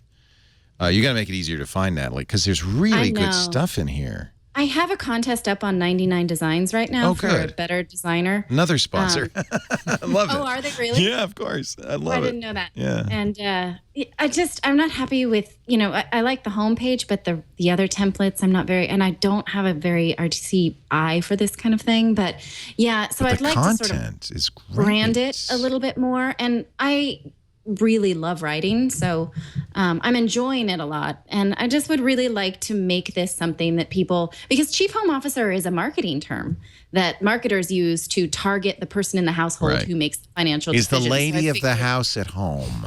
Right. So I figured, it doesn't have to be a woman, but it has to be someone who makes the decisions. So I just sort of started with like Finance 101. And, my dad is a small business owner, so I've always been forced to study finance. And I like it. I'm really sort of comfortable with it. And so I thought I would just share what I know with other I am so terrible with money. So my advice is to marry somebody that's good with money, which I did. But you can't always do that. So you might have to learn how to be good with money. This is great. How much should you compensate a stay-at-home parent? Why women make better investors? I apologize because I already broke one of the rules. One thing you should never say about money: they can afford it. And I already did that. I think to you, they can afford it. I don't know if you said it in so many words. Not in so many words. There's a whole lot of question marks at the end of that sentence. What? It's kind of aggressive. It is. Natali says, how the hell do you know what someone else can afford? You're right. You know what I say all the time? Never judge anybody else's marriage, because you can't look inside their... You don't go home with them at night. You cannot judge anybody else. And it's the same thing. People have lives that you don't know anything about, no matter how well you know them. Right. Keep your eyes on your own paper or spreadsheet. I like it. I like it. Natali, Natali Morris, Morris. Thank you. I've just started it. I don't have any sponsors or anything. I'm just, it's a passion project of mine. And it's really hard for me because I've worked for the networks for so long that I've allowed the networks to be the person who promotes a new brand, or, I start a project for someone else. This is the first time I'm actually doing something just for myself because I want to. And so I'm really learning how to market myself and be the brand myself. And it's kind of terrifying, but also kind of exciting too, because it's something that I love so much. So thanks for asking me about it. Yeah, and congratulations. That was a really good pitch. This is how stuff begins. You do something because you care about it. It's so much of a better way to do something than because you want to make a living. I want to make money at it. Do something that because I really care. I want to do something about this because I love it. That's the best way to do it. Yeah, and if you're good with website design. 99 Designs. Go there. Yeah. How's Read Quick doing? Read Quick's doing great. It's new iOS, new update. I saw you did an iOS 9 version, For iOS 9, it just came out. And doing really well. In fact, I used it to prepare for the show today. Cool. I'll show you one other thing on iOS 9 and the new iPhone that I think is the other reason I'm moving at least for now. I don't know if you can see it. It's so bright. Let me turn down the screen a little bit here. Whoops. I've just typed a page of gibberish. I did, and there's a reason why. Because if you force touch the keyboard, you now have a cursor. Oh. And I really want that. For so long we had to use this silly magnifying glass, and it never worked. And then like this, and now all you do is you multitasking and split screens on the iPad, the new iPads. Yeah, I mean, by itself, that's a reason to leave Android. I have to be. Look at, I see Natalie's doing it. Touch the keyboard. So you got to type some. Yeah, you got to type some text. I'm doing this in the Notes app. That's really cool. Like legitimately, I would use that 8 times a day. On the iPad, it's a 2-finger touch because they don't have force touch. But Neato. Yeah. Learn something. Yeah, Jason Snell taught me that yesterday. I went, what? TLDR, we like iOS 9. So I'm going to hold out the microphone and drop it. No! What? Oh, sorry. I almost dropped my iPhone. Have you tried out the whole waterproof iPhone 6S thing? No, I'm not going to do that. Somebody decided it must be waterproof. That's so dumb. Boy Genius Report decided to put it in water for, like 50 minutes, well, right? I think they normally do this where they put it in water for like 30 minutes, and they're like, holy crap, it's still working. So they put it in for 15 minutes longer, and they went, holy crap, it's still working. They're surprised. Actually, it's Z-Dude. Z-Dude. I apologize, Z-Dude. Who is Z-Dude? Z-Dude is on Z-Internet. Z-Dude. Okay, so I remember Liquipel. Remember that company? Yeah. I Liquipelled an iPhone, put it in a glass of water, fried immediately.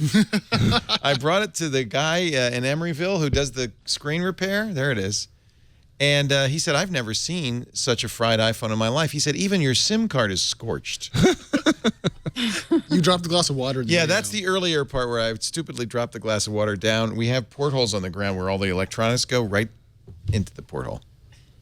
John didn't fire me. You didn't electrocute yourself. I could have. It would have been the greatest segment ever, but it would have been my last. Anyway, why would you do this to an iPhone? Apparently, the Z-Dude has decided that the iPhone is secretly. Yeah, don't look. That the Z-Dude has decided it's secretly waterproof. That Apple. I think it's just a sealed case. Because if you look at the iFixit teardown, it looks like a slightly tighter match between this. Well. It can be effectively waterproof if the design is sealed well enough. But what happens though is there's basically a giant joint, where the case and the screen meet all the way around it. And if you flex your phone over time, kills me. Which is a problem with the iPhone 6, it'll leak at the screen joint, which is what happened to mine. Eventually, this is going to leak. This is a zero-sum game. There's no way you should be playing this game. How long did it last? The environmentalist in me is. I mean, come on. These are natural resources. We're just going to... I agree with you. When they do Will It Blend... Oh, it's painful. Yeah. It hurts me. It's like, don't waste a phone. You're right. Some child in China made that. Oh, man. Don't destroy it. Did you see that? Did you see what Aaron Sorkin said? These materials are pulled out of our planet, not for you to put in a glass of water. And they're not going to be replaced, exactly. Did you see what Aaron Sorkin said about Tim Cook on, was it The Tonight Show? I think it was. Let me see, I'll find it for you. Aaron Sorkin, of course, the author of The Social Network, the Zuckerberg movie, and he's just finished a movie which is coming out soon called Jobs. Now, you remember that Tim Cook said a while ago he thought that all of these movies about jobs were opportunistic. He said, I hate seeing that. He hadn't seen the movie yet. So Aaron Sorkin is actually during a press junket said, hey, if you've got a factory full of children in China assembling phones for 17 cents an hour, you've got a lot of nerve calling me opportunistic. Oh! That's a pretty big burn. Burn! He says, nobody did this movie to get rich. Really? People don't do stuff for free. Oh, and can I apologize again for my jobs comment earlier? That came out really wrong. No, it was funny. We were just teasing. Sorry, we all love Steve. Okay, good. Yeah, that's what I was going for. So, it's good publicity. No, there's no such thing as bad publicity. Sorkin apparently feels bad and has apologized for being a little harsh. And in fact, I don't think they are paying children to make iPhones. I think that's not true. But they had to put nets outside the Foxconn facilities to catch people that were flinging themselves out. People get depressed when they work hard. It's natural. People get depressed when they do the same thing over and over Yeah. for 12 to 18-hour shifts, then get Yeah. escorted to a dorm and send all their money I think home. Apple has done everything they can to make manufacturers humane as it can be. People still flock to those jobs. I think the real problem goes deeper and farther than that, with suppliers who may in fact be using children to make things like the little vibrator and the haptic engine. But everybody, by the way, everybody is buying from the same suppliers. So we're all complicit because we buy these things. So don't put them in a blender. Because that's just cruel to the phone. Think of the children. I don't know. I mean, I finished that book, Conscious Capitalism, by the founder of Whole Foods, and you as a business owner can make decisions. I agree. That like just because everyone else is doing it doesn't mean that, you know. I don't know if we can make the argument they've done everything they can. I think they try really hard. Okay. And I think they probably could do more. I think they probably will as manufacturing goes on. Like, I think it's getting better. I think we can agree on that. But I don't know when you can actually say they've done everything, you know. Right. There's Also, always another layer to being a conscious capitalist. I never hear someone talking about Samsung doing this, only Apple. And I'm always kind of curious why when we talk about smartphone manufacturing and the ethical problems that it has, we only talk about Apple. Everything on this table was made by basically the same factories in China, including the Dell. Yeah. I mean, that's just, and really it's, you know, not that Coca-Cola. That was made by children in Mexico. But it's really important because we talk about technology a lot.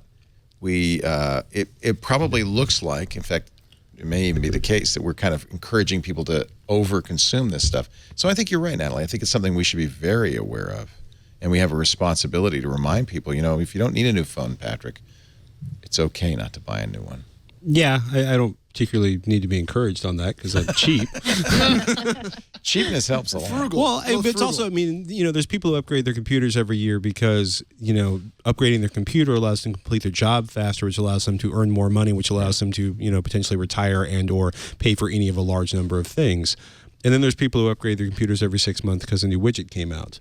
I mean, I don't know. It's a big, messy, complicated subject, as Natalie was saying, and it doesn't get any simpler when you basically realize almost every public company has a gun and it's held to its head by Wall Street to make as much money as possible every quarter. Right. We're piggish. We're Americans. We're piggish about every commodity. That's our right. So God it gave is. us that it right. Absolutely is. And maybe at this stage, if we're talking about our own personal consumption, at the very least, we can be conscious about what we do as we hand it down. You know, that's a there you go. Small place to start. I don't throw these phones out. I give them to people. Have I ever given you a phone? No. Now we're Not back once. to philanthropy. Here, have a phone. I've got dozens. Google, actually YouTube sent out new terms of services to YouTube publishers. Saying, you better sign this. If you don't agree to the new terms, this email went out to all YouTube content owners. By October 22nd, quote, your videos will no longer be available for public display or monetization in the United States. That's a bit of a strong arm. What? Yeah. Did you get that, Natalie? Did you get that email? No, I don't really have a chance. You don't do it? I would guess it's people who have monetization turned on, right? It wouldn't be just somebody who just puts up a groin shot video. All right, give me a minute. See if you got the email. Because I do too. But I don't get the emails. I think Glenn does. Somebody does.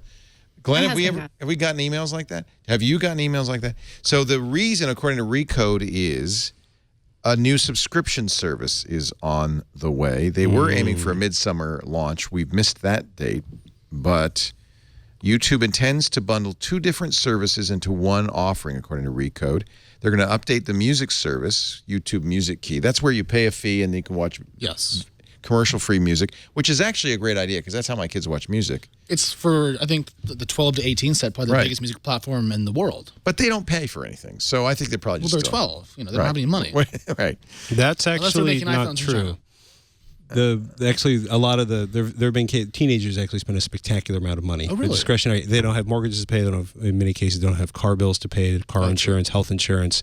So their discretionary income tends to be vastly out of pace with what their annual earnings. They just have a lot of money. Actually, that makes a lot of sense. It's almost like you have kids.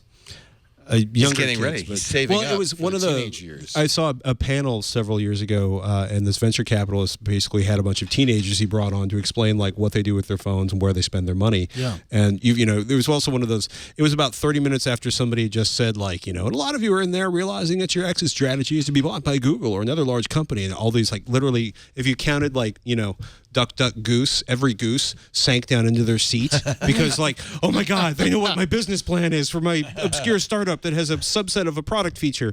And then it was amazing to watch the greed on a lot of the other faces when they realized like, we really should be going for 14-year-olds because 14-year-olds piss away money a lot of than 40-year-olds do. I've really got this all wrong. I had it completely inverted in my head. Yeah. It's not that simple, but in terms of certain areas, they spend a lot of money. So would you pay, here's the question, $10 a month to get YouTube music without ads and all YouTube videos without ads? Just turn off the ads on YouTube. I already did that with an ad blocker. For free. For free. Also, I'm paying Spotify. You know, I'm a Spotify fan and advocate, and I don't think I'm going to change just to go use more YouTube.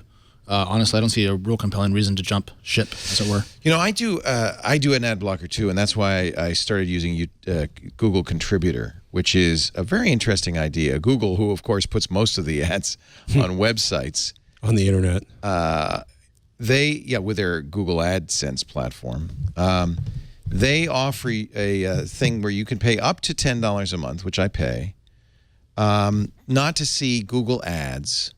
They replace the ads when you go to the sites with just an empty block, or you can have different color, and then they take the money and they give it in proportion to the sites that people visit. I built a company called Contenture way back to do this. Yeah, and we totally failed.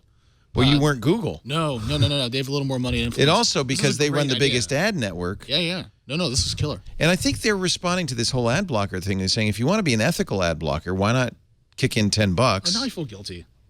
Well, you can do $2. There we go. I feel guilty because I use an ad blocker all the time. And I am an ad-supported free media. Yeah, I unblocked TechCrunch actually because I felt bad that I was stealing my own ads off my site. Yeah, I don't use ad blockers. I mean, I blocked Flash because Flash started having so many problems, but I leave ad going because I believe in supporting ad-supported media. Yeah. Well, I completely understand why people block. The sites are giant. They don't work. There's bugs. There's malware. I understand why, as a consumer, you go, I'm not going to put up with that, and I don't have to. Go ahead, Natalie. I'm sorry I interrupted you. No, you didn't. All I said was, yeah, me too. Yeah. That's all I got. Yeah. There is a tech war, though, going between advertisers and these ad blockers. I think that they've started to figure out how to put pre-roll ads on video. So I don't think it's going to work against YouTube for very much longer. It's going to be the same battle we've had forever. They're going to do something new. We're going to block it. Yeah, it's just going up and up. But I mean, there was a big controversy in tech this last week about an app called, I think it's Peace. That was one of the first iOS 9 tools to remove ads from your mobile device.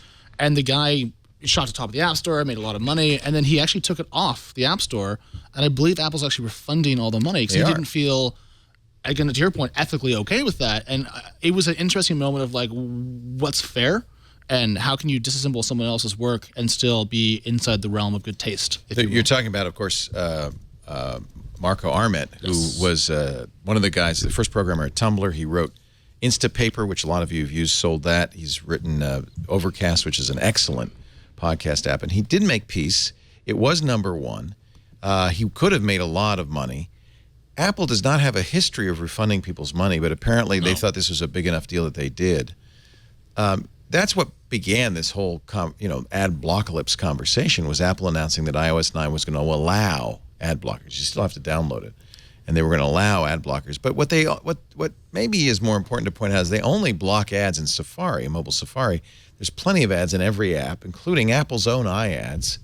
So it's not like you don't have ads, you just have Apple's ads. Well, what I've noticed is that mobile ads are consistently worse than desktop ads because they're more invasive and intrusive and just make the experience of using your phone pretty bad. So Apple probably thought from a of course, they're representing users. Yeah.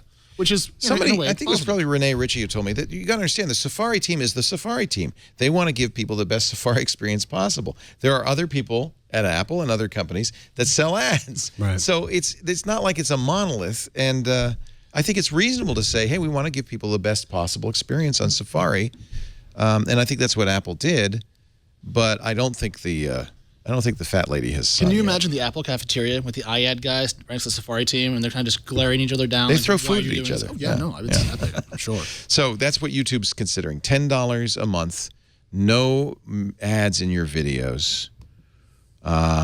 This is the text that, according to Recode, now some people in chat room saying, I didn't get that. For years, YouTube fans have been telling us, this is what the email they sent out. They want more choice when watching their favorite content, more ways to support their favorite creators, and above all, the option to watch their favorite videos uninterrupted. So to give fans more choice, we're going to be launching a new ads-free version of YouTube. This is a big shift for YouTube. Available to fans for a monthly fee. This service will create a new source of revenue over time that supplements your advertising revenue.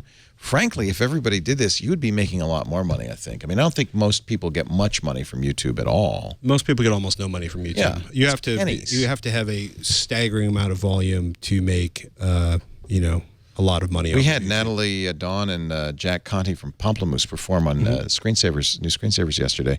And Jack, of course, started Patreon. And I asked him, well, why'd you start Patreon? He said, because we had 15 million views on YouTube and made a few bucks. Yeah.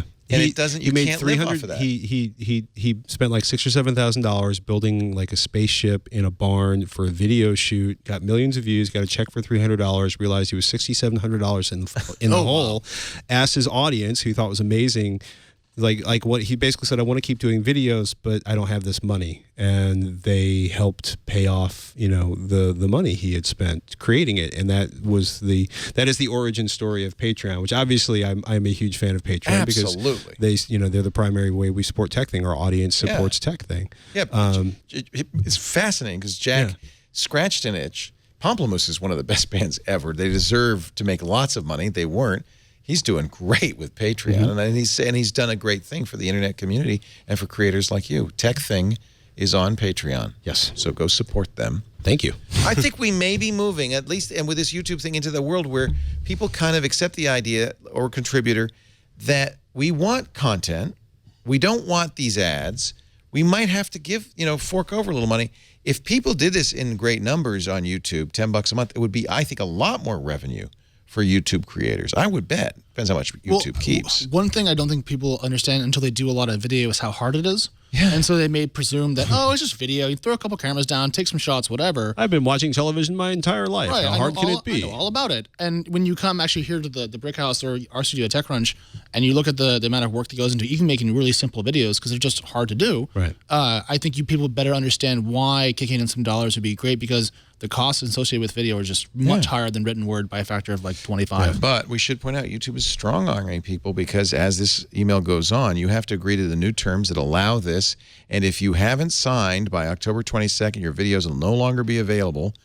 That outcome would be a loss for YouTube, a loss for the thriving presence you've built on the platform, and above all, a loss for your fans. Well, so you better do it. Yeah, I mean, this is not the first time YouTube sent out very strongly worded emails, and YouTube knows for a fact that the vast majority of YouTube's major video channels cannot migrate that audience anywhere else. YouTube's audience tends to stay put, and that is a problem for creators, because that means they have to stay put. It's been a problem. It's been a battle between the creators trying to figure out ways to have revenue commensurate with the size of their audiences, which are not necessarily represented by the ad sales that come through YouTube's ad sales team.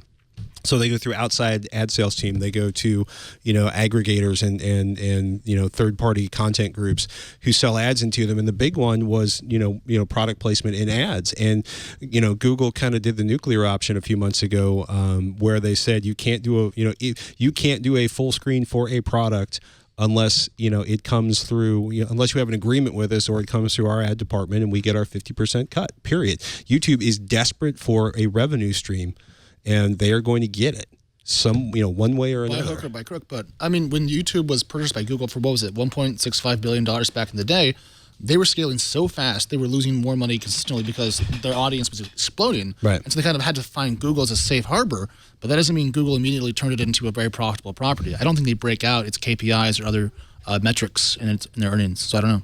I don't think. What do you think about its potential to gain an audience, though? Because as we've just talked about, their audience skews young. The young kids watching music videos. Partly because kids will watch over and over, right? I bet your kids, they watch the same video hundreds of times. They don't watch much YouTube, and the way I use it is very piecemeal. Like, how do I do this thing, or how do I, watch those once. draw this thing, or whatever. Tends to be a lot. I watch a lot lot of gardening videos on YouTube. Wow! How to prune this thing. Like, YouTube's awesome. You can find a video on anything. Yeah. I mean, it's amazing. I have $10, but my kids don't. So is the generation that really loves to watch YouTube on repeat going to be able to convince their parents that is that the right, is that a profitable? Well, they'll still be able to access it, but I think the idea is they're looking at the success of Patreon, or they're just looking for like, hey, we need all oars in the water. Let's see how many people we can convince. Right. And your children, by the time they're 14 or 15, their children may dream of the day they have, a job, or a part-time job, so they can pop that $10 a month, or probably $24 a month by then, so they can have their YouTube experience without ads. As kids, we saved up for what? A car, a stereo.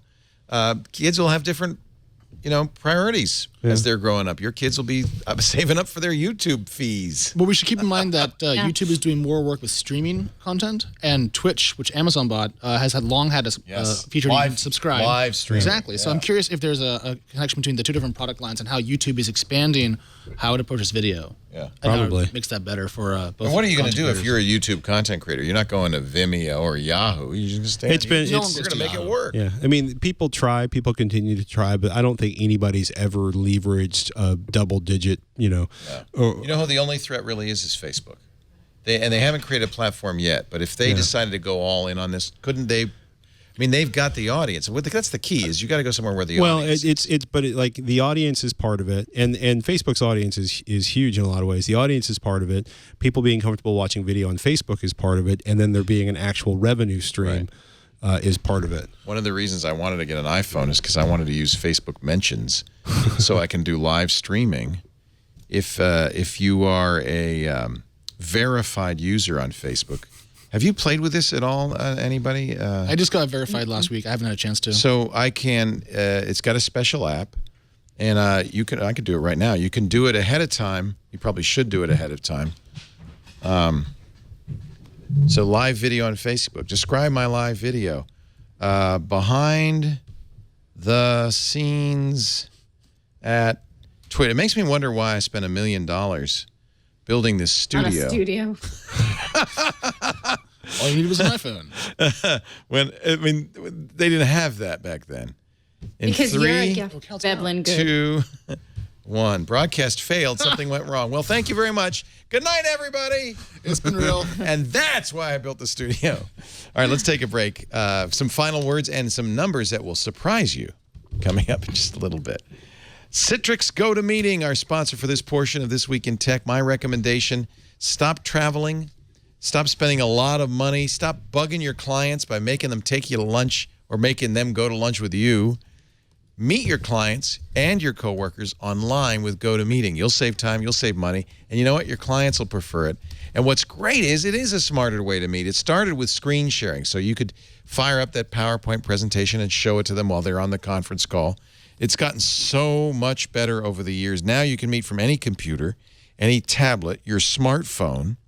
You can use the HD webcam on most devices, and now you're seeing them. They're seeing you. It's like you're in the same room.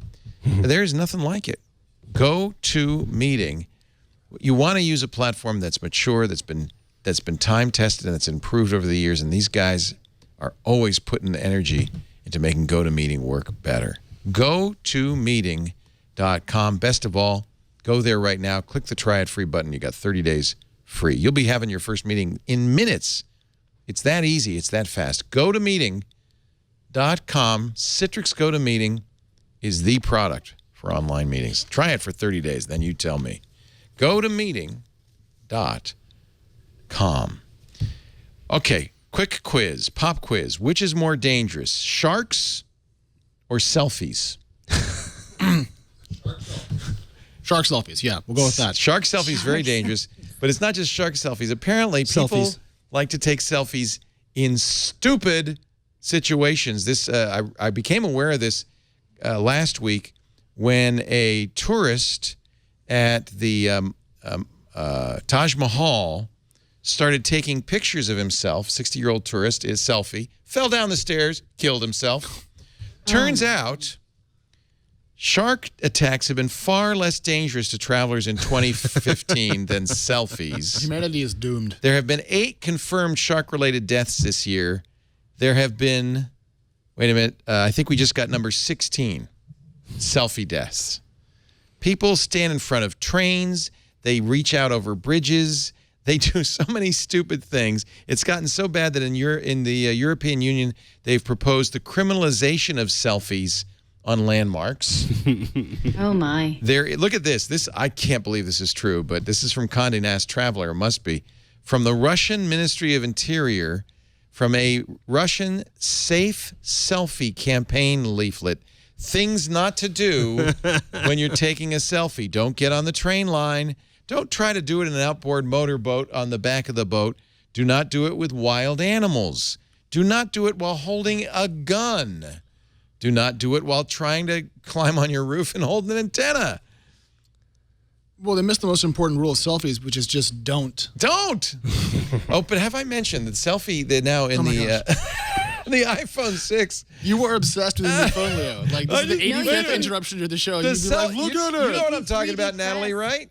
Yeah, if you 3D press the camera, it gives you an option to selfie. Selfie flash. Yeah. Selfie flash. It's ready for you. Take a selfie. So watch. I'm going to take a selfie. The screen triples in brightness. It's such an egomaniac phone. So that I get a better selfie because the picture lights up. Actually, I still look like crap. So having taken pictures of myself, like, when the child falls asleep in me and it's dark and I want to get a picture. You don't want a flash. Yeah. Well, actually, a flash would be better than this sort of dark. Well, that's right. You don't see anything. Yeah. It's not quite a flash because it's the screen. It's not a. But it's still better than nothing. There's a fair number of nits in that little tiny screen. I don't know. I mean, I've lived at the Jersey Shore. I've worked at ski resorts in Colorado. You've seen it all. I haven't seen it all, but it's amazing. And I used to commute through to get to the old Revision 3 offices. I had to commute through the baseball traffic for the Giants games, and you see people doing stuff like, they're trying to get them, their friends, and the Willie Mays statue. They're standing in the middle of the frickin' avenue. The light turns green. Like the MTA police are just staring at him. Like, are you kidding me? Evolution by natural selection, right? Yes. I mean, at some point in time, people just make bad choices and you can't save them. Last story, then we'll wrap it up. It's been so much fun. Natalie Morris, I love having you on. NatalieMorris.com. Thrilled about the new project. Everybody should click the blog link and look at some point for a new website. Thanks to 99 Designs. Yeah. Please give my love to Clayton. I will do. Tell him it's okay to have a pink phone. It really is. Alex Wilhelm from TechCrunch, always a pleasure. You've gone through all the tequila in the studio, so you're now down to vodka. This is ice water with no ice because we've been here under these lights for about 3 years. Yeah. If I look a little shiny, it's because it's hot. It's hot. And, of course, my great buddy and longtime partner, Patrick, I can't remember your last name, Norton. From Tech Thing. No, I'm just teasing. Tech Thing, TechThing.com. What do you think? Patrick, you're really into cars. The Volkswagen thing. Yeah. Okay. So first of all, don't call it Dieselgate because I'm just tired of everything being gate. I wouldn't call it Dieselgate. How about Diesel Palooza? Okay. How about Diesel Ghazi? Diesel Ghazi is good. Diesel Ghazi. Diesel Ghazi. Maybe we should name the episode too. It's really messy. It's okay. So I own 2 diesel trucks. I think diesel is awesome. I love biodiesel. Volkswagen has just created more trouble for diesel manufacturers in the United States than anything has. All people are trying to do is get you to buy some diesels. Well, what's frustrating, right? Because it turns out it's clean diesel. Okay. So first of all, it looks like there are rumors that there are early thoughts that apparently BMW is doing the same thing. You know what? Car makers have done this for years, haven't they? All of them. It depends. So car makers have always gamed like the mile per gallon. PC makers have done it. Remember, you're a benchmarker. I was once offered $500,000 for a beta copy of the Ziff Davis benchmarks. Because then they could build it into the BIOS. It would look and see, we're running the benchmark. Yeah. Or overclock this sucker. Even if they didn't tweak it at the BIOS level, they could still optimize the machine to maximize its performance on the benchmarks. You know, how much memory. Companies have a long history of trying to cheat. But this is cheating regulators. This is putting 40 times more sulfur dioxide into the air. Okay, so than is legal. There's a magazine I subscribe to that is for Cummins Diesel's owners, and one of the regular contributors of that magazine worked for the EPA in the 70s, and he has an interesting perspective. He said, "Look, our mission in the 70s was accomplished about a decade ago, in terms of air cleanliness, in terms of reducing pollution, in terms of cleaning a lot of stuff up. Like, you know, a lot of people watching the show aren't old enough to have seen videos of the Cuyahoga River on fire, but you know, when a river's on fire." You know things are not right? So, you know, or the guys, I got stuck down in Baja once with a bunch of guys that were really upset about the EPA and they should be able to roll coal and burn smoke and have whatever modifications they want to their vehicle. I'm like, dude, you grew up in LA. I've lived in parts of New Jersey where locals did not drink the water because of the paint plant and the benzene processing plant, right? But I never could see the air. And in LA, you can still see the air on the bad days. You know what I mean? It's not nearly as bad as it was in the 70s. Exactly. And you know why? Because of emissions rules. You know, if you like the fact that you're getting like 300 horsepower out of a 2-liter engine, thank the EPA, because the EPA laws mandated a whole bunch of stuff that forced engine manufacturers or automotive manufacturers to get better at what they do.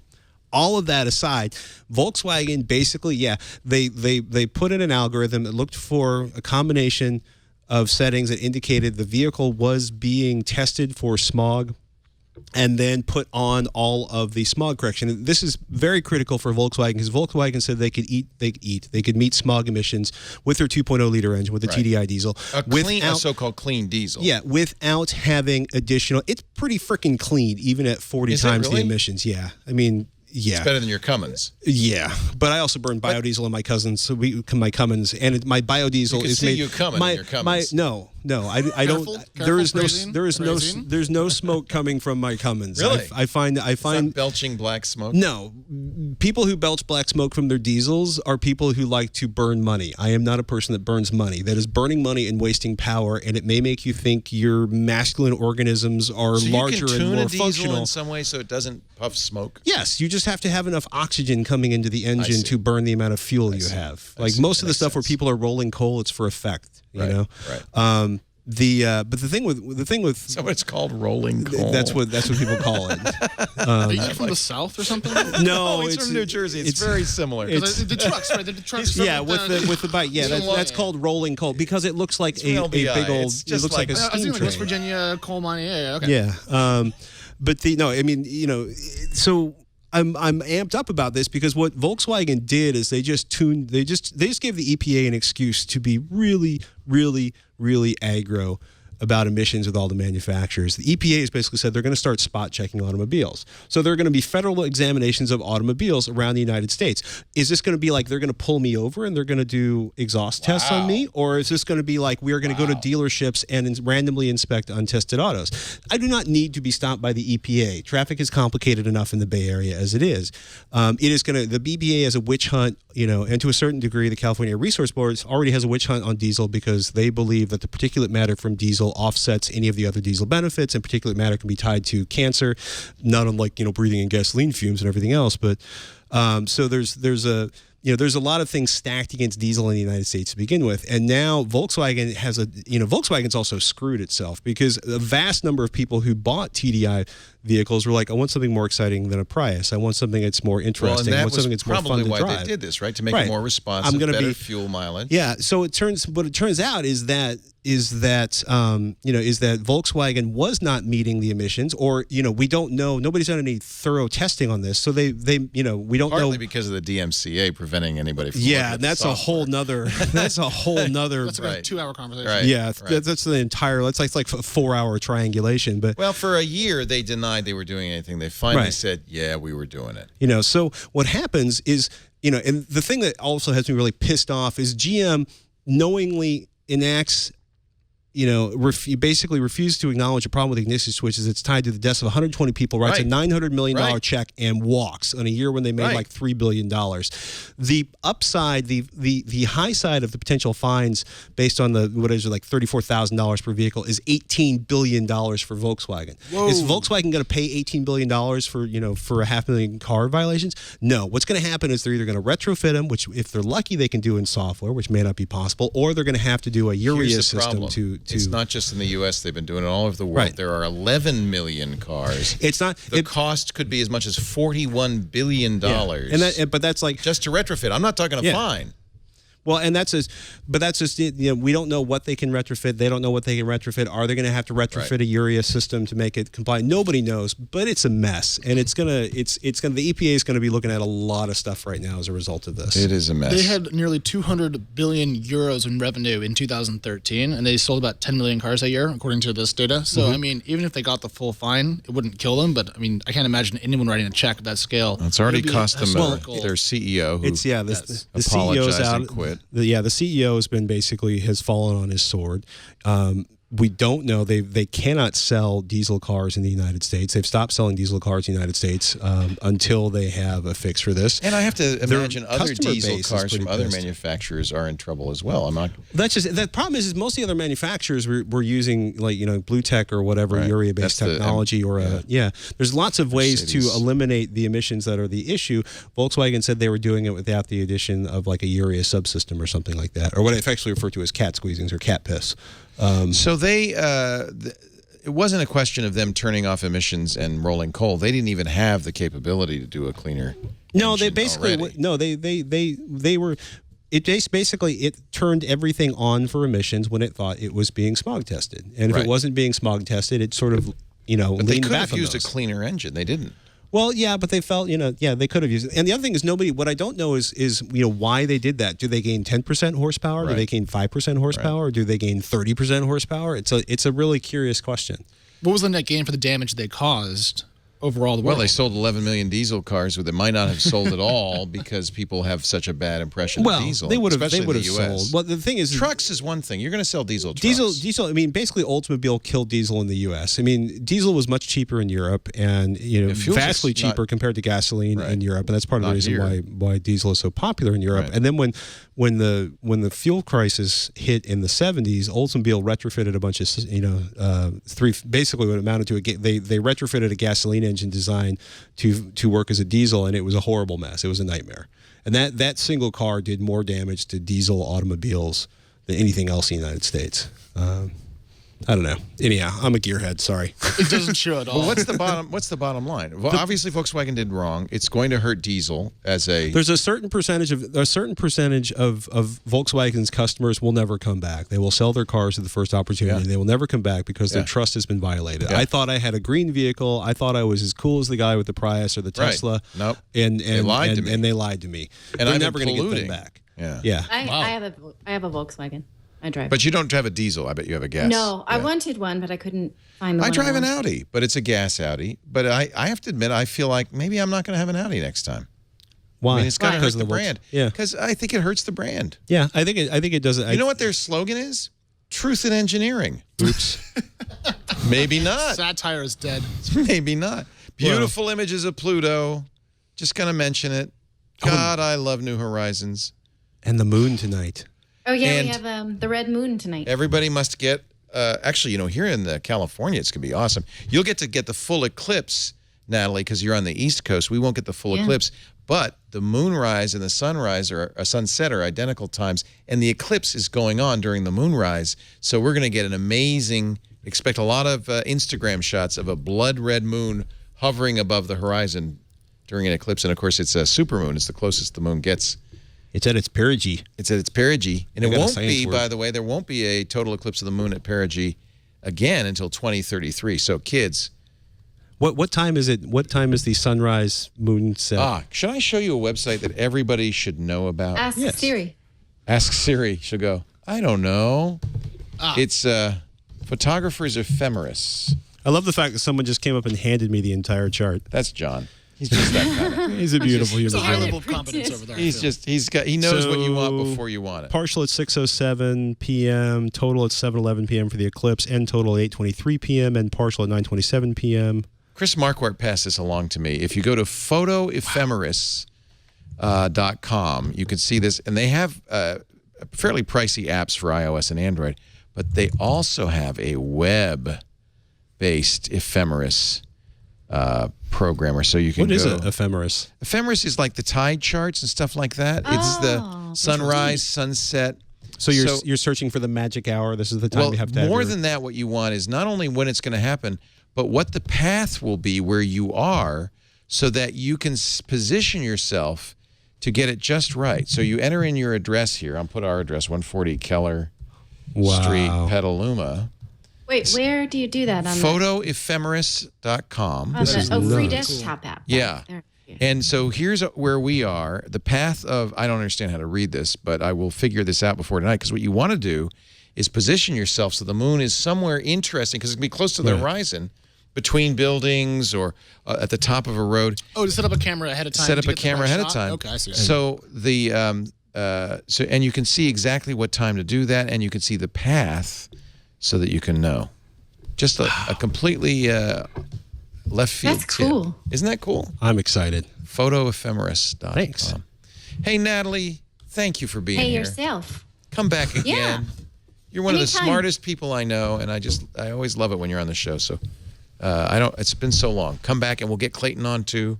And, you do flatter. Thank you, sir. In a few years, Miles and Ava will be on this show. They will. And I'll be going, I remember your mama when she was first pregnant with you.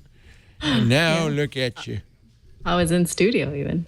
You were. You brought your mom. It was so much fun. And my baby bump. And your baby bump. Nice to see you. Take care. Always a pleasure. Yeah, come back soon. And don't Okay, I forget will. Natalie's blog and great stuff at nataliemorris.com. And you got to get it. Yeah, it's got to stand out. We got to find a way to. I'll find a good designer. Yeah, I'm working on it. We're working on it. Alex Wilhelm, anything you want to plug besides your regular appearance on TechCrunch? I want to plug your crew, actually. I think working with you guys is always really good, and your team is great. They take good care of you. They really do. They keep the tequila You're flowing. horrible, but I mean, your staff. That You know, I have been coasting on their backs for so long. Yeah, I just really appreciate all the stuff. Someday I'm going to pay them. Then that's a bit much, but I will say they're 18 really cents an hour. It was 17. 17. But no, I pay better than Apple. Oh, yeah. Got a big spender over here. Thank you. You're right. I don't give them enough credit. A really great crew. And in fact, Brian Burnett is filling in. Jason Howell, who's our normal technical director and producer, is on vacation. Bless him. Thank you, Brian. He was a little under the weather, and we were worried that I would have to run the board myself. So I appreciate your coming in. My pleasure. Great job. It's always fun to work with you. And of course, Patrick Norton, techthing.com. Just anytime the Richmond fire alarm goes off, you'll know that something's gone wrong. Next time. Techthing.com. We do Twitter every Sunday afternoon. I love doing it. I hope you love seeing it. 3 p.m. Pacific, 6 p.m. Eastern Time, 2200 UTC. You can watch live. Then all the really great, naked dancing and stuff doesn't get edited out. Or Patrick shaving himself on the or the bloodbath. The bloodbath that we had earlier.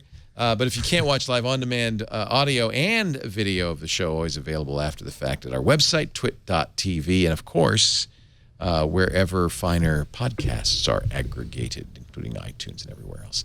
Great studio audience today. It's nice to have you all here. If you would like to be in the studio audience, just email tickets at twit.tv, and we'll make sure we put a seat out for you. Do they cost anything? Absolutely. I never say this. Of course not. It's free. Just, Yeah, and we'll even, if you're of age, we'll even offer you tequila. I can't wait till I'm 21 in that case. Now I'm in trouble. Thank you, everybody, for being here. We'll see you next time. Another Twit. This in the is can. Amazing. Yay! Doing the Twit.